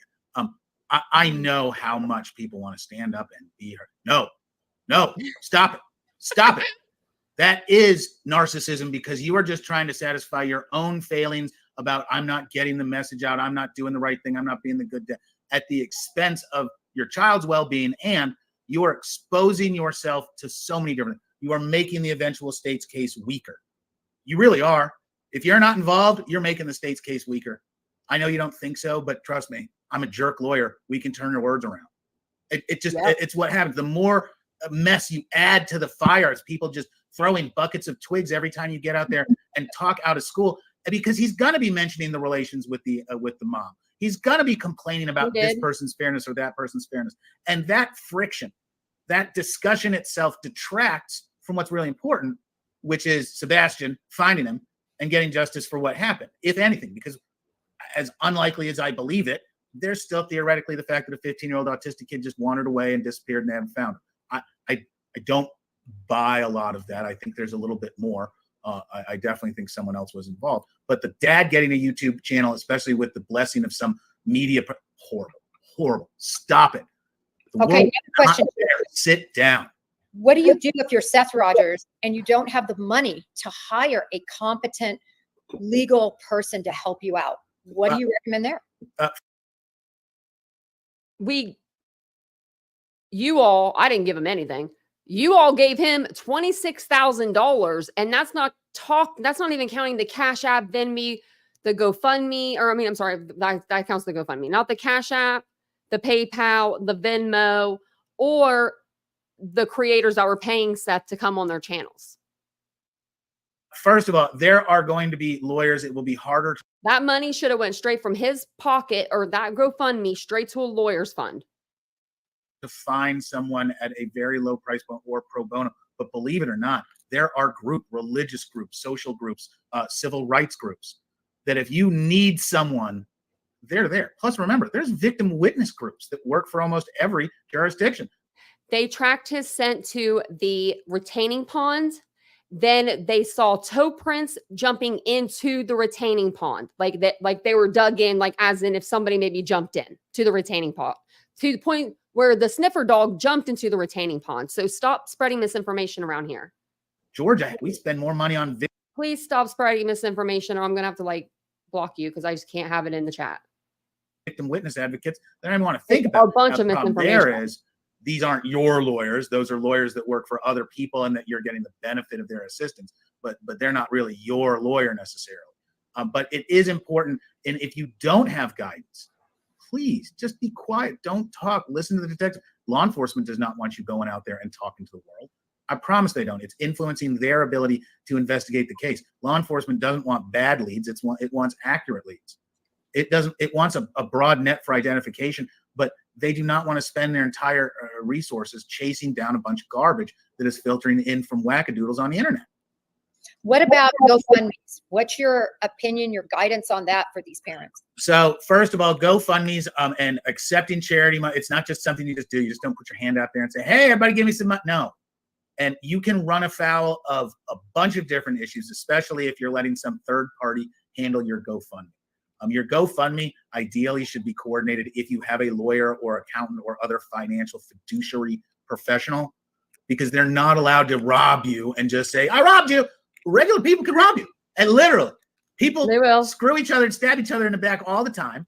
And without that professional accreditation, licensure, ethics, it's much easier for someone to say, no, I didn't have an agreement with them. Yeah.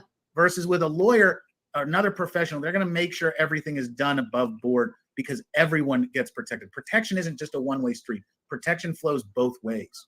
And you're going to want protection for anything you do that involves money, because once money's involved, people take a lot of interest in it. Yeah. And as soon as money's there to go grab, people are going to go with their grubby paws and try to get it and get in on it and get in on making it.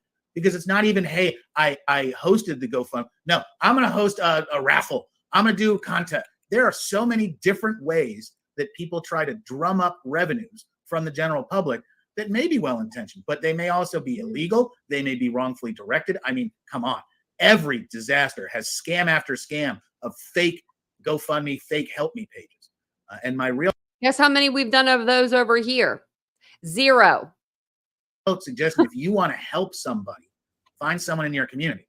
Go find a non-governmental organization that's legitimate, doing good stuff. There are people in your community that need your direct input, be it financial or your time. And very often time's more important than the money. So before you start stroking checks out to random people's GoFundMes all over the internet for a case that you don't even know the first damn thing about, why don't you stick to something local? Why don't you go stick to something that you know, where you can really make a difference and not just be some, facilitator for whatever shenanigans are out there. Okay, Shiv, we're going to switch now to the Proudfoots, because the Proudfoots to me are in a different segment than Seth, from the standpoint of they are being highly scrutinized, I think, by law enforcement, because you're always looking at who had the opportunity to possibly commit a crime. And I think Katie and Chris had more of an opportunity, certainly, than Seth. So now they have some things that are on their plate very recently. Very recently, they have tried to put in an order of protection against Bullhorn Betty, who is a YouTuber. She's been involved in a lot of cases. And the point is, she's gone to their campsite. I've seen, a lot of the footage. She's gone by their house. She certainly is doing this, I think, as a boots on the ground YouTuber. There's a lot of them out there that are trying to show people, look, he's lying. He says he's here, but he's really not here, blah, blah, blah, blah, blah. What do you think about this order that she's trying to get? And what do you think about social media, YouTubers and so forth doing this sort of action? So it's as nuanced and multifaceted as you can get. I'm a huge fan of citizen journalism. Citizens are really the best witnesses for what happens in life, and they're a necessary part because they're the corpus that makes up our communities. So you have to have their involvement, and a more involved community, the better. I wish everybody could name their local judges. I just wish they didn't name them because of the mistakes that the judges had made. I think everybody should know who their chief of police is, just not because they kept on some people that probably shouldn't be cops anymore. People really should be involved in their community. Unfortunately, this is not what's happening with where the line is between community organizers and interested notable people and the outright harassment of private people. That's a tough line to draw. And I've seen it in lots of different cases, and I've seen all the different justifications. Oh, I'm just the press investor. I'm just a private concerned citizen about these dangerous people in my community.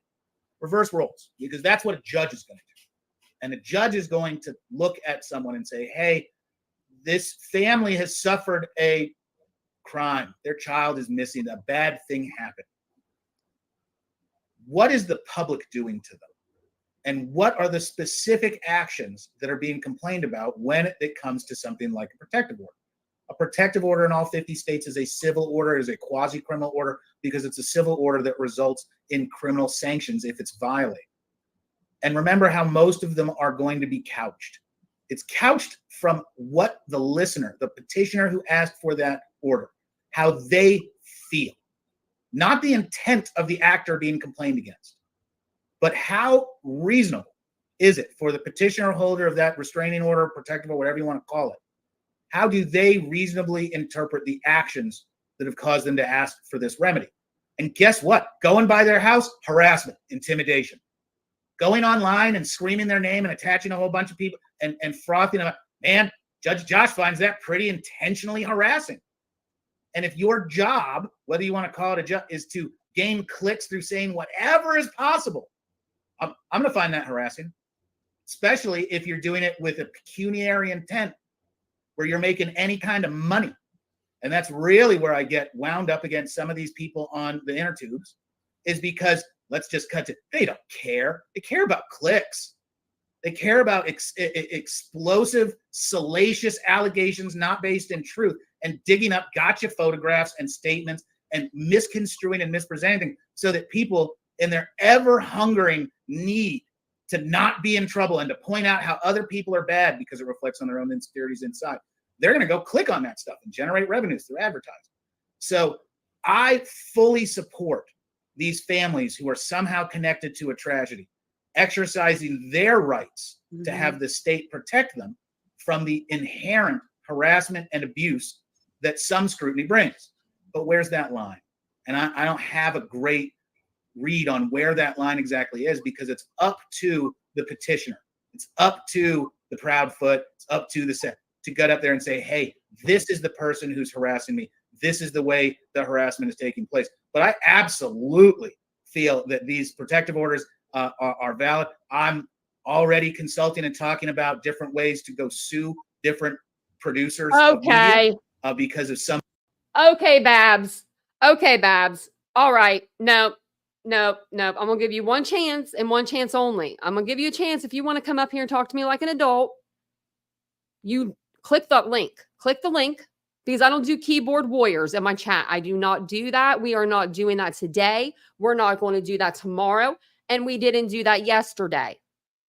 So I dropped the link. All you have to do is just click on that, turn your camera on for a second, turn it back off, and then you'll be able to come up and talk to me. And you can let me know what I've put out.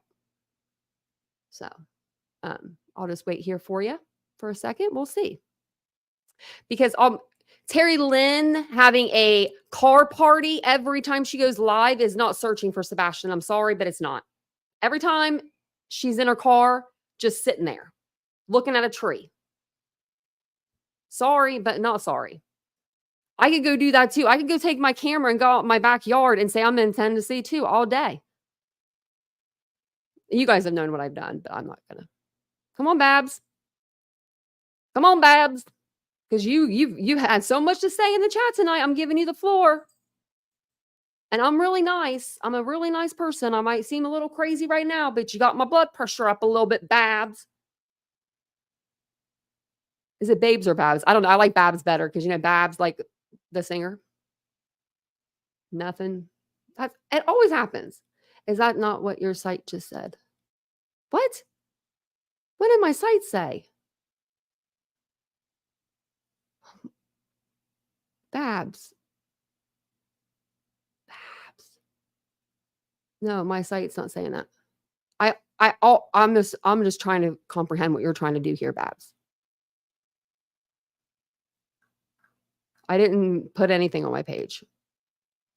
But I did say, after I've heard over and over and over and over and over, I've heard for 6 months how Katie has like done this to Sebastian, or Chris has done this to Sebastian. So I bring in, well, what if Seth just had someone? What if he hired someone and Seth goes to work? That's his alibi. He's at work an hour early working on his car so everybody can see him when they come in for work. But no, that definitely couldn't be it. No, because it's Katie. Because it's Katie. Katie did it.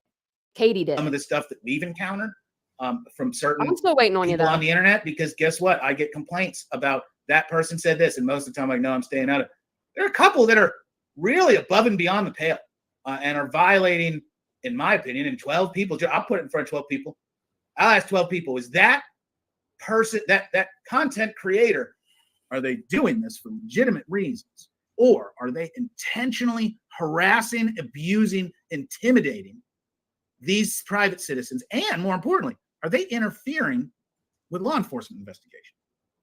Because that's really what some of these people have done by going and talking to witnesses, by going and, you know, trying to insert themselves before trial. You're now stomping all over the toes of law enforcement. And where there's a benefit, yes, the public gets to, you know, get in there and investigate and show the press. That's great. You want to be press? Go be press. But if you're just a jerk neighbor who's harassing someone because you are going to present some piece of gotcha information, man, I hope you get sued into the ground, and I'll be the guy to yank your last pennies away so you can't pay your mortgage. Because guess what you're doing? It's wrong. It's wrong. You are not the self-appointed spokesman. You have freedom of speech. That freedom comes with accountability and costs. Free speech ain't free. You spend your way into the poorhouse if you. Free speech is not free. You cannot say whatever you want. Free speech your way into a lawsuit. And especially when it's combined with physical actions. And now we have allegations of literally witnesses having drive-bys and organized things. I think it'll be fascinating when it hits the courts. Oh, I can't wait. So let me ask you about this, because I want to stay on the Proudfoots, because there have been a lot of issues and allegations against the Proudfoots. I was shocked when I saw some of the allegations from neighbors in terms of how Chris Proudfoot. I'm gonna interrupt this one more time for Babs, just because she's an idiot. TitaniumBuilt, did your Nightbot just post a solicitation to donate to your site? I've posted it twice. Do you see anything on my banner right now that says, give me PayPal, Cash App, Venmo? No, it doesn't, lady. Babs, it says that I take all 10% of $100. So 10% of every 100 that we make, I put that back, my money that you guys give to me, and I send it to a charitable organization. We give it to charity. Babs. She's real. My blood pressure is going up, guys. I mean, come on, Babs. Do you want me just to pocket all? I mean, I could pocket all the money, because that's what most creators do. Most creators, they want you to give them Cash App, Venmo, PayPal, and that's all they talk about for 50 minutes before they start their live. Now get out of my chat. Treated Sebastian. Babs. See you, Babs. Horrific. I mean, I think it's clear to me as an advocate and somebody who wants to get the story out. I think the only reason it's important is to point out why he would want to leave. This. Right? I mean, if we didn't hear. It's on the screen. 10% of all PayPal donations will go to a charity of the member's choice each month when the total equals $100. Because sometimes someone will give me a $2 a PayPal. I'm not going to take 10% of $2 and go give it to a charity. Come on now. Come on. Man, Hear that there were any issues. I haven't been this fired up since Idaho 4 in April. You did it, Babs. You did it. You've done what no other person has been able to do to me. You've actually got me heated because with you won't come up here. I hate when people do that. abusive behavior or Now, being come hit or on, beaten Babs. or, kept in a garage or some of the other things we've heard, it doesn't really compute that the person would necessarily want to leave, right? Yeah. But when you put it all together, you kind of end up with a situation as to why Sebastian might want to leave and why Sebastian might feel like he had no place to go. Again, if the scenario is true that nothing happened to him and that he actually was allowed to leave that house. So Katie and Chris, as you may know, all over everything, YouTube, local news, national news, and then now they've really shut it down. They have an attorney. I think that is the reason why. Oh, yeah. An attorney yanked their cord in a second and said, "You people are nuts," because it's tasteless and it's gross, and it exposes them to more of the harassment that they're complaining against. And that's really, again, why you sit down and shut up. If you're out there running your mouth, you don't get the protection against the harassers because you're out there, you're participating. You can only gain the righteous high ground by shutting up. If you're going to subject yourself to the slings and the arrows of the conversation, because you're jumping it, man, ain't nobody gonna feel bad for it. It's like celebrities. You know how there are some celebrities that you hear about in paparazzi every single day? Guess what? They like it. They're out there. They're encouraging them because there are unbelievably famous celebrities that you never see pictures of that lead quiet, dignified lives outside of the spotlight. Not that people don't want to take tons of pictures of them, but because they know how to run their life in a respectful, decent way and have some decorum, as opposed to flaying yourself out in the streets like you're selling everything God gave you, which is exactly what some of these people, the moment they get that littlest bit of notoriety, start to do.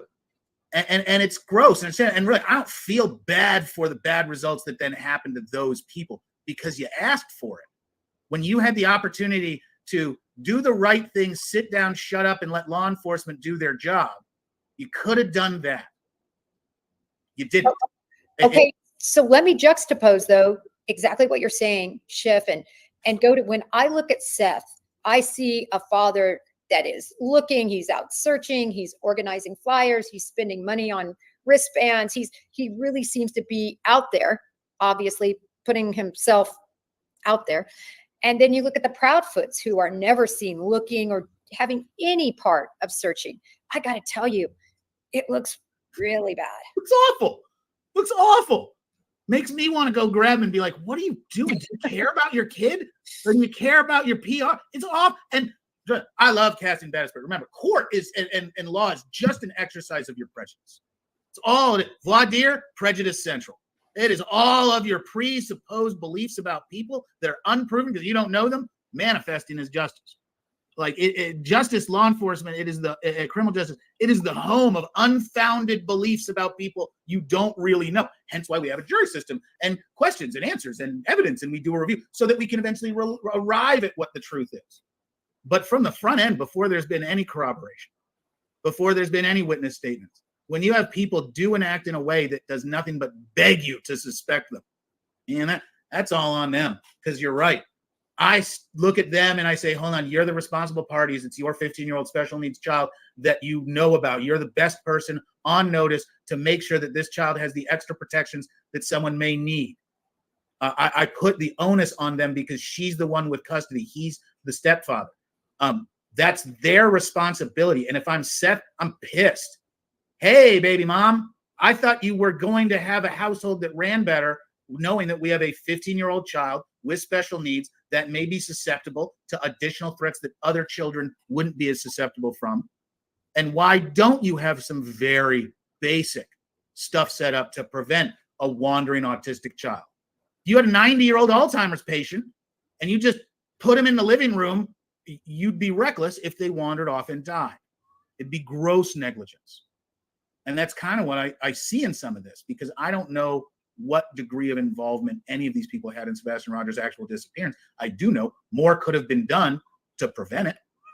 You know, Well, just even like cameras. yeah, it's literally. Let's just start with the easy stuff. Interior cameras, exterior cameras, when you know it's a possibility, especially considering. Exactly. You got a 15-year-old kid. Where are you monitoring his phone? Where do you have his phone tracked? You know, there's so many things you can do. But again, you're asking a lot from parents who are already doing a lot. And my heart goes out to any parent of a special needs child. I've got special needs people in my family, and it's an extra burden. And while we would love to believe everybody handles burdens fantastically and achieves, no, lots of people don't perform at the way we'd like them to when they face some of these special burdens. And unfortunately, we see young children, especially special needs young children, I don't want to say abandoned by their parents, but their parents don't have the skills, the support, of the safety net to care for them. And our government's not really great at assisting parents, depending on what state you're in.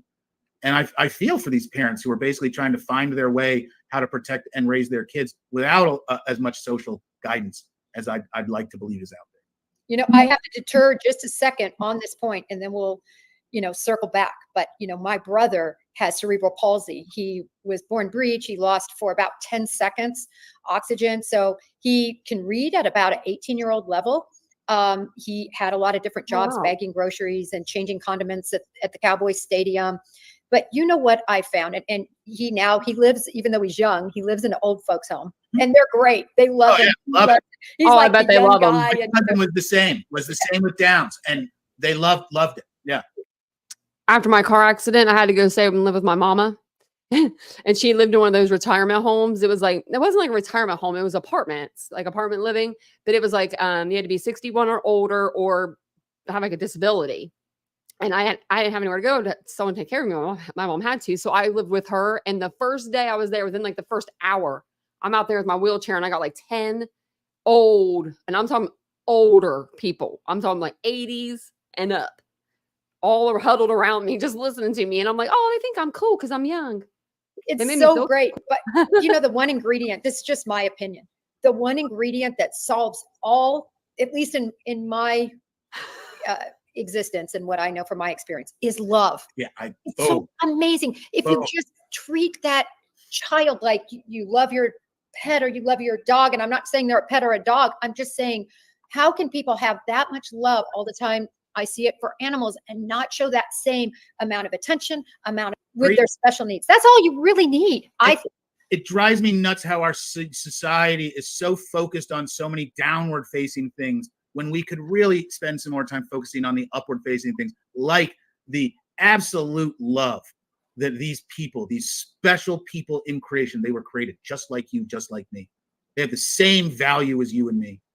And we should celebrate and lean in and give them that love, because you're absolutely right, Jen. Those people and the love that they deserve, that's what makes the world a better place. And the love they return is amazing, because it's without, they don't have Unconditional. reasoning. You're right. It's love because it's love. Yeah. And they don't have ulterior motives. That's what I want to say. It's not that they do something special for you because they're hoping something. No, they just love you. It's pretty special. It's why also I have such a feeling that those are the people who deserve the highest protections and the highest levels of service from whatever community they live in, because they were put here without the same sophistication and protections for whatever reason. And it's our obligation to take that much better care of them. And that's the high call. I agree, Chef. And that, I think, is why so many people, this case, with all the missing cases, is, well, that and the fact that it's going, past 5 months. Where are we at right now? Over 5 months. And we can't understand what happened to this child. But I want to go back to the Proudfoots again to get us. So what advice right now? They're being quiet. They're not talking. They've put in this protective order. What advice do you give the Proudfoots at this juncture? They need to sit down and shut up, get out of the spotlight. They aren't helping anybody. The search for Sebastian needs to be focused on Sebastian and the mechanics of a broad, long-term search. And Chris and Katie have stayed out of it. He will pop up at some point if he is still walking around, God forbid. Like, it is very hard to permanently kidnap and disappear someone that is youthful, Agreed. especially someone who's special need. You don't just hide them in the backyard. Now, that does make me very worried for his health and safety. That is absolutely terrifying to me. But this family needs to take the right road and shut up. Sit down. This is not your opportunity to get famous. This is not your obligation to share this, that. No. Go work with law enforcement partners. Go work with legitimate third parties, non-governmental organizations of size, not Steve and his 501(c)(3) that swears he saves some kids. No, you got to go work with real. He said it is 501(c)(3). Isn't that what they're trying to get right now? They're trying to get their own. Nashville native realtor, thank you. From Babs. I know she really loves you. Thank you for the super sticker. I know Babs loves me. Babs, you'll love me by the end of the live. That's why I haven't kicked her out. Real groups, the National Organization for Missing and Exploited Children, legitimate groups that have these resources and legitimacy, because they'll. Why haven't they called in the missing or not that? I'm sorry. What's his name? Tim. I can't think of his last name, but his daughter went missing. They normally have to have a parent that has to ask for them to come in. EquiSearch. I can't ever remember the name EquiSearch for some reason, but because I thought they were here at one point. I need to look into that because I know that usually you have to have a parent. A parent has to go forward and ask for them to come in. From the people that are trying to do you harm in the name of good. Night, no one will rob you and mistreat you more than someone who's promised you all these great things. It's absolute sin at so many levels. Sorry. I really don't like fraud people and the people that are out there that will just defraud these people in tragedy and trauma. You want to talk low, go take advantage of somebody fraudulently at their lowest moment. Now that you go straight to hell for that one. So back to the Proudfoots, because as we talked about, they don't have really their fingerprint at all on searching, on passing out flyers, on being at all part of the finding. This is what I found interesting. And I know a lot of people can't stand Bullhorn Betty. You mentioned it's time to sort of put it in, not mentioning her per se, but the people harassing. But my whole thing is, if this is my child, I think that's the last thing I'm going to be worrying about. That some YouTuber that is that kind of boots on the ground type of YouTuber drove by my house once and did a film, like going 40 miles an hour, or was looking at my empty camper. I don't think I would even know about it. I mean that. And that's it. It's shocking to me they even care that. But again, everybody responds differently. I'm not trying to be judgmental. It's shocking. It obviously became known to them so much that they focused on it to take the steps to take out a restraining order. Like, it wasn't just a one-time thing. I didn't hear that. First of all, to get a restraining order, you have to show a habit or practice. It can't just be a one-time harassing event. One-time harassing event's more likely to be a crime. But it's the habit and repetition. But it's the mere fact that whatever these outside agitatory, talky, whatever people, that they've intruded into the personal life of the Proudfoots to whatever degree they have, that would cause them to actually need to bring a protective order. Because really the other problem is the focus, the masthead for any group. It's not necessarily the one doing the bad stuff. You've got these anonymous trolls. You've got these terrible people who hide behind the anonymity of the internet and everything else. They're the ones more likely than not to actually break the law clearly. And that it's scary. It's the copycat issue. And we know that sick, twisted people love copycatting other sick, twisted people because they're not creative. And they can't think of the thing to do themselves. So they copy someone. And it sucks. But those bad people, unfortunately, are out there. I'm one of those criminal defense lawyers who just firmly believes a certain percentage of the American population deserves to be in prison because they're bad. Sorry, I just do. I've met too many people. I've represented some bad people. And while I'm Mr. Stand Up, defense, there's some people that really deserve to be exiled, that deserve never to be in population again. And it's arguably for more things than people want to talk about. So, Schiff, would you, if you put your hat on, you are now representing the Proudfoots. I like him. He's a gossiper. You could tell. You can get a good conversation going with him. Would you tell them, listen, you better start getting out there, or would you just say hunker down and don't hunker down? I take away all their cell phones. I take away all their computers. I lock them down. I tell them I don't want to hear one peep from them in the public. I don't want to hear a tweet, because you got to also starve these people. You got to starve the trolls. As soon as someone's not getting a response of the stimulus back, they move on to the next thing. People are desperate for attention and stimulus. So if they poke you a million times and you don't poke back, they find someone else to poke. I've represented people who have literally had front page of the paper crimes. I'm talking domestic terrorism. I've had the camera show up and everybody sit down, shut up. Oh, Josh, aren't you going to talk to the media? Well, you know the media so well. Yeah, I know the media so well. Shut up. I'm not talking to them. You're not talking to them. Why? Yeah. 48 hours, no one cares. Most news stories only continue to exist. People continue to come back to them because there's more news. If you starve them, if you don't participate and you don't engage, there's no story for people to attach to. And American populace is fickle. If Yeah, but we also don't want the story to die. But I get what he's you're saying. not tickling them back, they will go find somewhere else to get their tickle. But wait, Schiff, wait. That's not what you want. If it's my child and I have Sebastian Rogers and I'm mama, I want all eyes on him. Nope. I want flyers out. I want people looking. I want people understanding there's a story. Because if they don't understand there's a story, He's petting look his at cat. Connor Jack Oswald. 2.5 years later, somebody recognized him homeless. Again, autistic young man who walked away and in his teens, 2.5 years later, was found alive, homeless, only because his family kept the flyers out. And kept do the you word. think you, mom and dad, is going to be able to do that as effectively as some of these well-composed, managed, long-standing, deeply rooted groups? Yeah, and it's great that you're going to put some posters up in the neighborhood.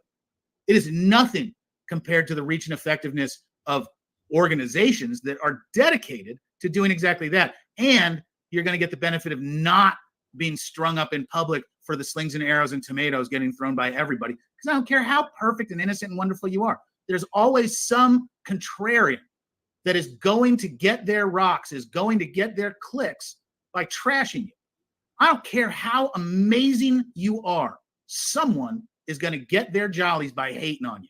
It is the American way.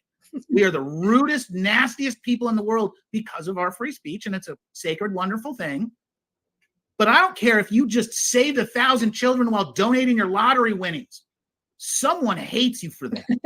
They do. And they're just gonna run you up a pole. Like literally, there's not a position you can take where some jerk isn't gonna come out there and tell you exactly why you're wrong and why they're right now. And you can get in the mud with that pig and wrestle. It's just you're gonna end up covered in mud, and the pig likes it. It's what these mini cottage industries that we're seeing with some of these very specific regional cases are. I was laughing with some true crime people nationally earlier about how there's the focus is on this part and this part. And give it a year, give it 6 months. All these people all wound up like the world is going to end and thinking that what they're doing is so important. It is right now for this brief moment. So Schiff, your advice, this wonderful free attorney advice right now for both parties, hire A lawyer to do everything. and in terms of money and in terms of coordination of search efforts, get a professional group, but get it all managed through a licensed attorney that has responsibility if they do something wrong. And yeah, exactly. You need someone who ethically has obligations to you to treat you right, where there's enforceability in a professional relationship, because that's what prevents people ostensibly from taking advantage of you. And trust me, lawyers aren't perfect. We got plenty of crook-ass lawyers out there that rob people and do terrible things. One of the most famous lawyers in Georgia right now, who I'm not going to name, but every one of you has seen this particular lawyer nationally. For the last 30 years, every time there is a prominent political headline, oh my God, something case, they go out and they poach that case from the lawyer who's actually representing the person. And this is a very wealthy lawyer. And the very wealthy lawyer comes in and says, hey, I'm going to represent you. Oh, I can't afford you. Don't worry about it. And that very good lawyer rides the headline and then charges their mega dope dealer federal clients that we all hate because they really are poisoning America, and makes all of their money doing federal dope cases. Even though they're known for their couple of big high profile headline chasers and lawyers, God, it's like an addiction. So be careful. It's not easy. But the client advice is, sit down, shut up, do not stick your head up. Get somebody else to do that for you. Jen, and I will close with this. I've watched this old house for basically my entire life, and I can tell you more about buildings and houses and custom furniture and in-floor heating and HVAC and plumbing. I can tell you about fixtures I can do a lot of that stuff. I really could. I mean, I could go down to Home Depot, spend a bunch of money. I could probably build my own house. It'd be a house. I guarantee it would suck next to anybody that took more than one semester of shop, because that's kind of where I did. And get the professionals. Get the professionals. You don't understand the perspective and vagaries of what the cruelty of open society will do if you are subject to inquiry, because the world's cruel and it'll eat you up. And you should not have to deal with that, all while dealing with such a traumatic thing such as the potential loss of your adored special needs kid. I love it. It's a great point. Go to a professional. I was so excited to cut this up with you because it's something that's really, really concerned me. You know, I see it happening more and more. And thank you so much for spending all this time with us. You know how much I love talking with you, Jen. You and I get along great. We come from different parts of the universe, but I love the conversation. I really do. I love the fact that you're one of the places that we can actually have a good conversation in true crime. And that is amazingly interesting and valuable to me. Me too, Chef. So again, thank you. Isn't that the And truth, until though? next time, everyone, may justice be served. And thank you again, Chef. I've been saying the same thing here lately. Someone else actually said that too. It was, I think, Tragedy Pimps Exposed. I think that's who I was listening to today. And she was saying how she doesn't feel like she doesn't have a community that she feels like she belongs in. And I say that all the time because I'm like, there's not a lot of creators on the platform, and I do try my hardest to stick with the facts here. I do. We speculate because, I mean, we have thoughts. We're human, but what you won't find here is us just bashing a particular person, with no proof, no facts. Like we won't do that because it's just, we want to have it right. We don't want to have to say we're sorry. I don't want to say I'm sorry. Most people just walk away, you know what I mean? But I'm here to stay. So if I, go into that mess, then I'm going to have to come back and say, when it's proven it's not Katie or Chris or Seth, I will have to come back and say, well, I guess I messed up, and I don't like to do that. I don't have to apologize if I don't need, you know what I mean? So just don't mess up. Don't have to apologize. But thank you guys for being here. And we had some new people in here tonight. It was really good seeing some new faces. And some of our other faces aren't in here tonight. Where are they at? I'm sure everyone has a busy Tuesday. This has been a busy week already, I feel like. Nor do I have cable stuff or see commercials. So that's a poor way to advertise missing children. Yeah. Yeah, you have to change with the times. That's right. Delphi is going to be tomorrow. I was going to do it tonight, and then I saw this, and I was like, oh, geez, I better talk about this because it's a lot. But yeah, I want to do Delphi again. Well, good. Thanks, Petty Crocker. I appreciate it. I appreciate all the new people coming in. And if you guys ever see me around, say hi, No, Babs, tomorrow is Wednesday. Babs, you must feel like me. I felt like it's later. But yeah, so if you're into true crime, that's what we do talk about here on the channel. We're here every night about 9:35 p.m. Eastern Standard Time. Sometimes I come on for day lives as well. Did we do that today? No? Yes?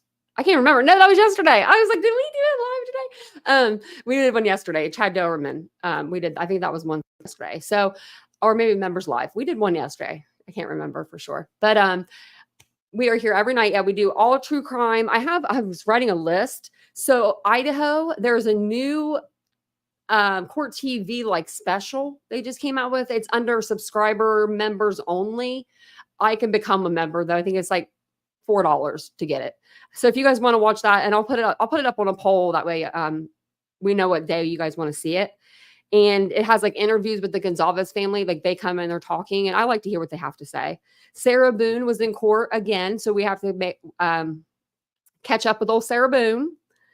And Elijah Vu, her attorney, Katrina's, we'll go over this in more detail, but her attorney exited. No attorney. Apparently there's a conflict of interest. They're just now realizing that. I don't know. Caleb Harris, toxicology, came back negative for anything. Cause of death, manner of death, no idea right now. Undetermined. So I don't know what's going to go on with that. And then Richard Allen. And we're going to go over the next part of that tomorrow. So if you guys don't know anything about the Delphi case and you want a group of people to learn about the Delphi case with, come join us, because it's been 7 years. And so some of the stuff from the beginning, I tend to forget about. So we're going through this new, it's the second part of a series that I found. And the first one we played last night, it was really good. It tells you all about the beginning, the timeline, and then this will be the second part of it. So it was left us on like a cliffhanger. Caleb's family they're a beautiful family, and I pray for them. And those people, if there's a group of people that their faith is going to help them in this, those are the people. Their faith. I pray for his sister, his baby sister.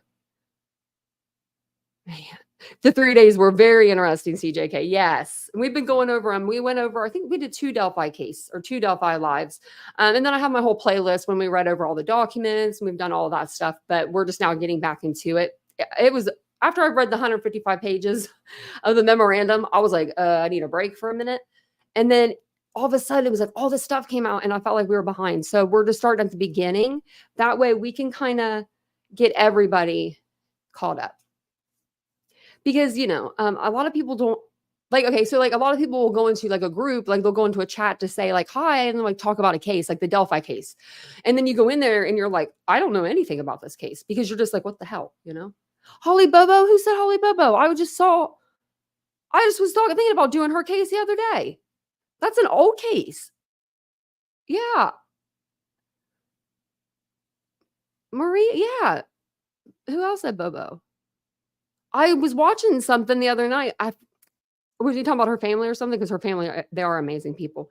But yeah, it is a good case. I'm gonna write her name back down so I don't forget. Because what did I watch? It was one of those. It was like something on YouTube. It was just like her story. But I had known about her case before, but it had been so long. So I was like, oh, I wonder if anybody would like to go over that, on the channel. And then I was like, yeah, maybe not, because we have so many other cases, but I think it's a good case. Thank you, Renee, for the super sticker. I appreciate that. Thank you. I was trying to put the little heart thing on. Oh, there we go. Thank you so much. And thank you guys for the whatever they're called, super stickers, super chats tonight. I appreciate it. Babs, I know you love me. You'll love me by the end of it. I told her she would. We're good people around here. We are. And Babs, I can't say nothing about you really, because I'm the same way. If I have questions, I like to ask them, and then I like to ask where you got the proof. I do it all the time. I'm like, and where did you see that? But most people don't answer me. Caitlin Lippert. I haven't heard of that one either. I'll write that name down too. That one I don't think I've heard of.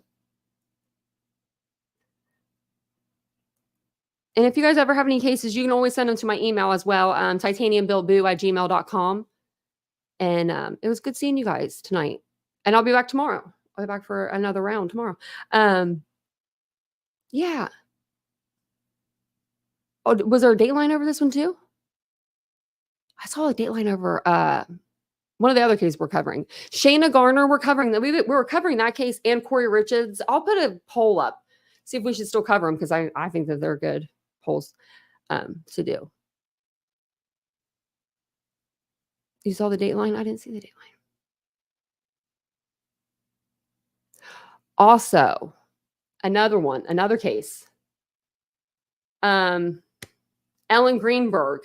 Her case has finally been like expedited up to like the Supreme Court level. They may overturn her cause of death. They were saying that she committed suicide. We covered the case. Remember, she had 20 stab wounds in her back. She couldn't physically put the knife there. Well, good news, really good news. It's going places. So Nancy Grace did a podcast over it, and I was going to go over that tonight, but then I was like, nah, we'll go over it. The next couple of days, we'll go over it. But I thought that was pretty interesting as well. So that, and then let's see. We're going to do Delphi tomorrow. I have some articles that like for Delphi too. And then I have another documentary for Delphi as well. Chad Dowerman was moved up to Columbus today to be processed to be put into his forever home. I'm not sure which place they're sending him out. It sounds like Franklin County almost. And if it is, I hope, because it's like they throw you in a hole and then they just like cover you up pretty much. Like, yeah, it's not fun. So we'll go over those this week, and then we'll go over Crystal Rogers probably as well. And yeah, and then Thursday, of course, we'll keep our eyes and ears peeled for Betty. Justice for Ellen, yes. I pray that for her family too. So thank you guys for being here tonight. I do appreciate you guys coming and hanging out. And I will see you guys all tomorrow on tomorrow night's live. Have a good evening. Bye, guys.